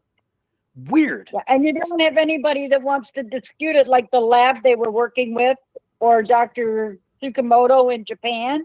Nobody wants to dispute or stand up for them. Nobody wants to respond. No. And when I spoke to the farm owner up in Whitecroft, she was upset, and I understand why. And she was pretty forthcoming, actually, but there's a lot of can't. That's the one that it was off the record. Half the conversation was off the record, which is also very weird for me because I rarely would ever do anything like that. Is that the one that has? Is that the one that has the resort that bought 6? Yeah, 6 ostriches, and it looks like they've got a really cool facility there. Really cool dog sled thing in the winter. Super nice lady. And again, I feel for them. They're worried about where this is all going to end up. They're worried about the Espersons, and I get that because they're friends, right? They have a kind of relationship, and they don't wish them any ill will. I don't either. But I have a job the truth needs to come out. I have a job to do. And it's not personal, and I don't have an axe to grind. I didn't know these people beforehand. I'm just doing my job. It's very suspicious. It's just very There's weird. a lot of shit going on down there, man. Yeah, and I think you've just got other elements that have come into play here because it's not just about the birds. It's not just about the farm. It's not just about the family. It's become very political. And you've got a lot of stuff going on swirling around this place, and that's why it's so weird. Well, you know what, Rick? I'll just give it to you right here like this. I just make some research about that, and unapproved or unsanctioned research basically is a research facility that has not the permission of the government or the oversight of the committee to endorse and have the necessary permission to carry on the research. So there you have it. The government has actually stipulated that the research is not valuable, and basically it's not a research lab for them. For the government, it's not a research lab. It's just a farm. So it has no authorization to do what they're doing. I couldn't quite understand where you're going with that. So you're saying that the government only recognizes it as a farm, not a research facility, and therefore that's what gives them the authority to move forward with the cull? Yeah, well, that's for one, but basically it's like what they have, it's just a farm. It's not a authorized research. Right. So basically it's not a authorized research lab. So basically they have no authority to do those research. Yeah, the CFIA has stated that. They say it's not a facility that's proper to conduct any research like they're doing. It's not a proper facility. In fact, going further than that, at this point, you could even make a strong argument, and I think the CFIA has, that the farm itself might not even be suitable for ostriches because you've had birds injured that have died because of apparent accidents, and they've failed to comply with the safety orders. No netting, didn't put up the fencing that they were ordered to put up. And then you're getting this excuse, well, the ground was frozen. Yeah, well, it's the middle of freaking June now. And I don't know if they put up any fencing since then. Have they done anything to comply with anything? And so with this history and recurring pattern of just simply not following the rules, it's not just about whether the birds are even ill anymore. It's whether this facility is operating properly. Are they operating within the rules? If they're not, then they're putting a lot of things at risk. It isn't even just about whether the birds are healthy or sick right now. It's about whether those birds can be easily reinfected. Maybe they're reinfected right now. Maybe tomorrow they will be, because they're still being left to run with the ducks. Or maybe, but we had, I don't know. We had an emu farm here in our area. And in the winter, these birds don't do well. Yeah. So they had a huge heated barn for 4 or 5 emus. Yeah. Now, emus are not as big a bird as the ostrich. Yeah. But they had to be properly heated during the winter. Mm-hmm. With her saying that they fell on the ice, these birds are not adaptable for cold weather, are they? No, they're from South Africa. Right. So they don't even, the cold weather here could do a whole heck of a lot of damage to their body system because they're not used to the extreme cold. And they're in, they're where, Alberta, you said? BC. BC. So what is the weather in BC in the winter? -30? In some part? Mm-hmm. Like, that's pretty damn cold for an ostrich that's coming from Africa. Not in BC. We don't get minus 30 in BC. How cold But does it get in I BC? hear your point. That's not, You it's know, not I like mean- Alberta. Yeah, that's Alberta. Yeah.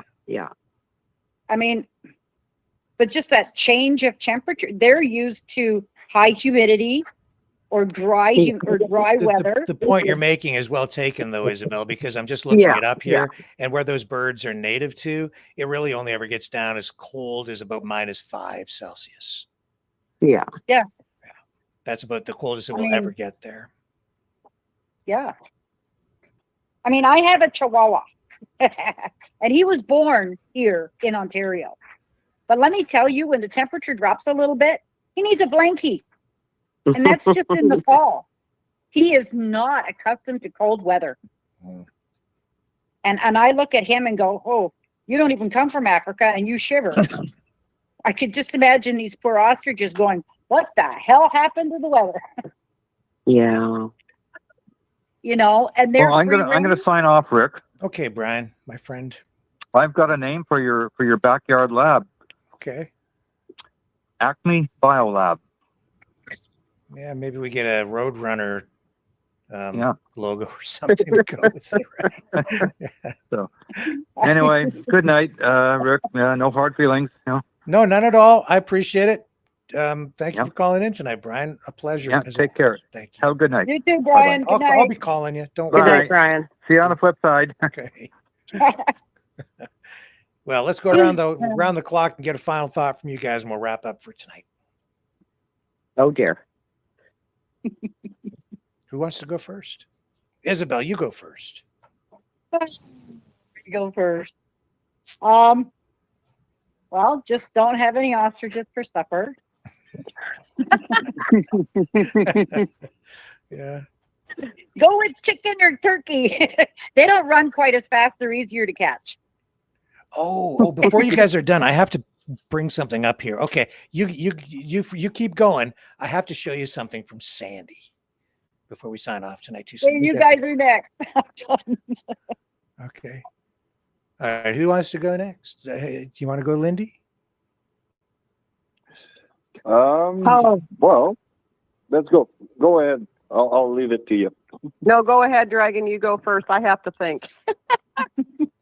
All right. Well, I wanted to come with a joke tonight so you can all go down to sleep with a laugh and a positive note.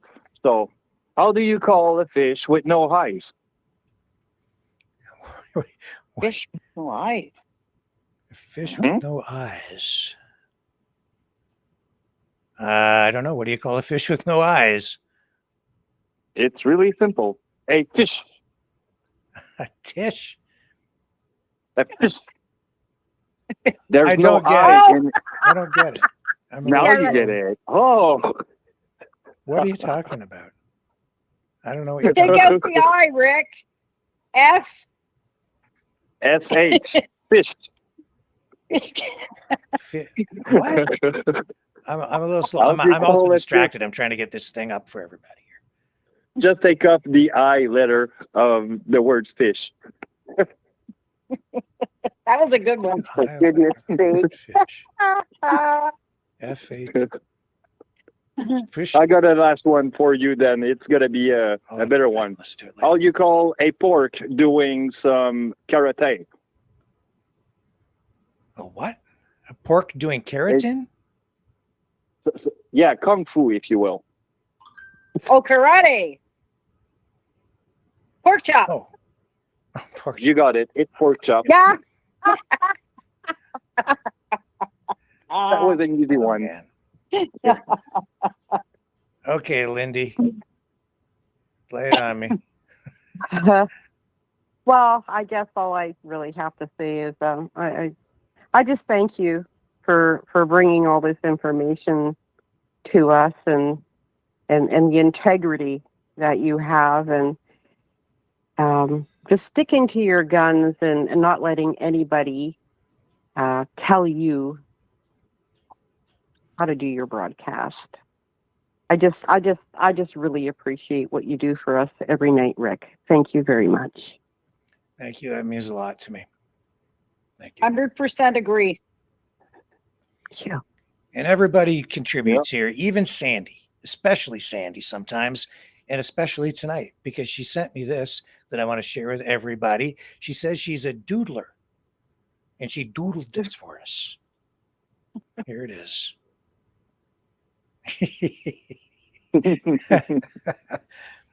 So there's a little sunshine from Sandy tonight. Thank you, Sandy, for sending the cute ostrich. But I think you're on the ostrich's side out there in Edgewood, BC, and in an indirect sort of way, I am too. Especially after seeing your ostrich picture. Very cute. All right. Yeah. All right. And with that, what are we going to leave you with tonight? Let me see here. I don't really have a bird song to play. Well, any requests? It would take a Maverick song free as a bird version. Well, actually, you know what? That's why I'll play Free Dog. And you know why? Because when I wrote the lyrics to Free Dog, you know where I started? I started thinking about the Lynyrd Skynyrd song Free Bird. Oh. And that's why the lyrics at the beginning go, if I leave here tomorrow, would you still remember me? Yeah, that's where it came from. That's where it came from. And with that, I'll tell you this. I'm going to leave here right now, but I'll be back tomorrow at 7 p.m. Eastern on the flip side.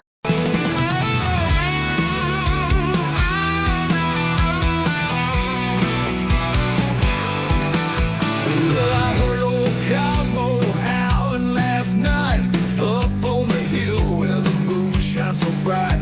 He was singing a tune, lonesome dogs cry about freedom and running and touching the sky. If I leave here tomorrow, would you still remember me? Cosmo's free, running wild, wild as the wind can be. He's a free dog, he's a free dog, he's a free dog.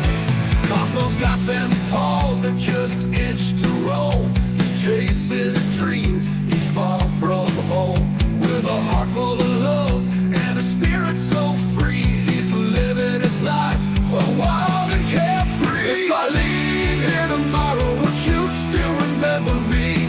Cosmo's free, running wild, wild as the wind can be. He's a free dog, he's a free dog, he's a free dog.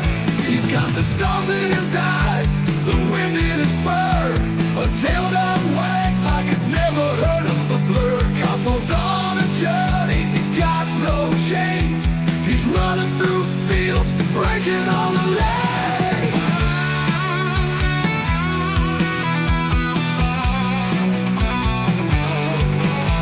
Now the night's getting cold and the sky's turning gray. But Cosmo's still out there, he's miles away. He's not looking back, he's got his path to tread. With every step, he's leaving his bed. If I leave here tomorrow, would you still remember me? Cosmo's free, running wild, wild as the wind can be. He's a free dog, he's a free dog, he's a free dog. So if you're feeling lost, just think of Cosmo's run. Remember his spirit, his freedom, his fun. And maybe one day, when you're feeling alone, you'll find your own freedom and let your spirit go. If I leave here tomorrow, would you still remember me? Cosmo's free, running wild, wild as the wind can be. He's a free dog, he's a free dog, he's a free dog.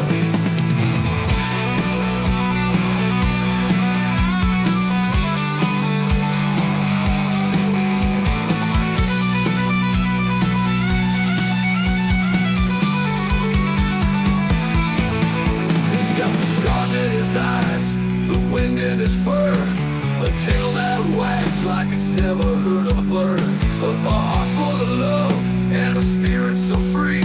He's living his life wild living in a spur.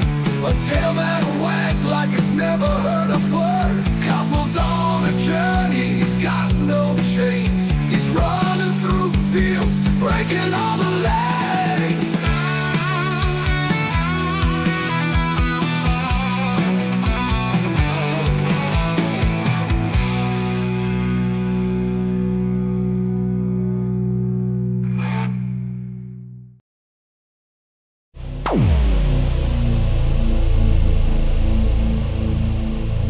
This has been a Maverick Multimedia production.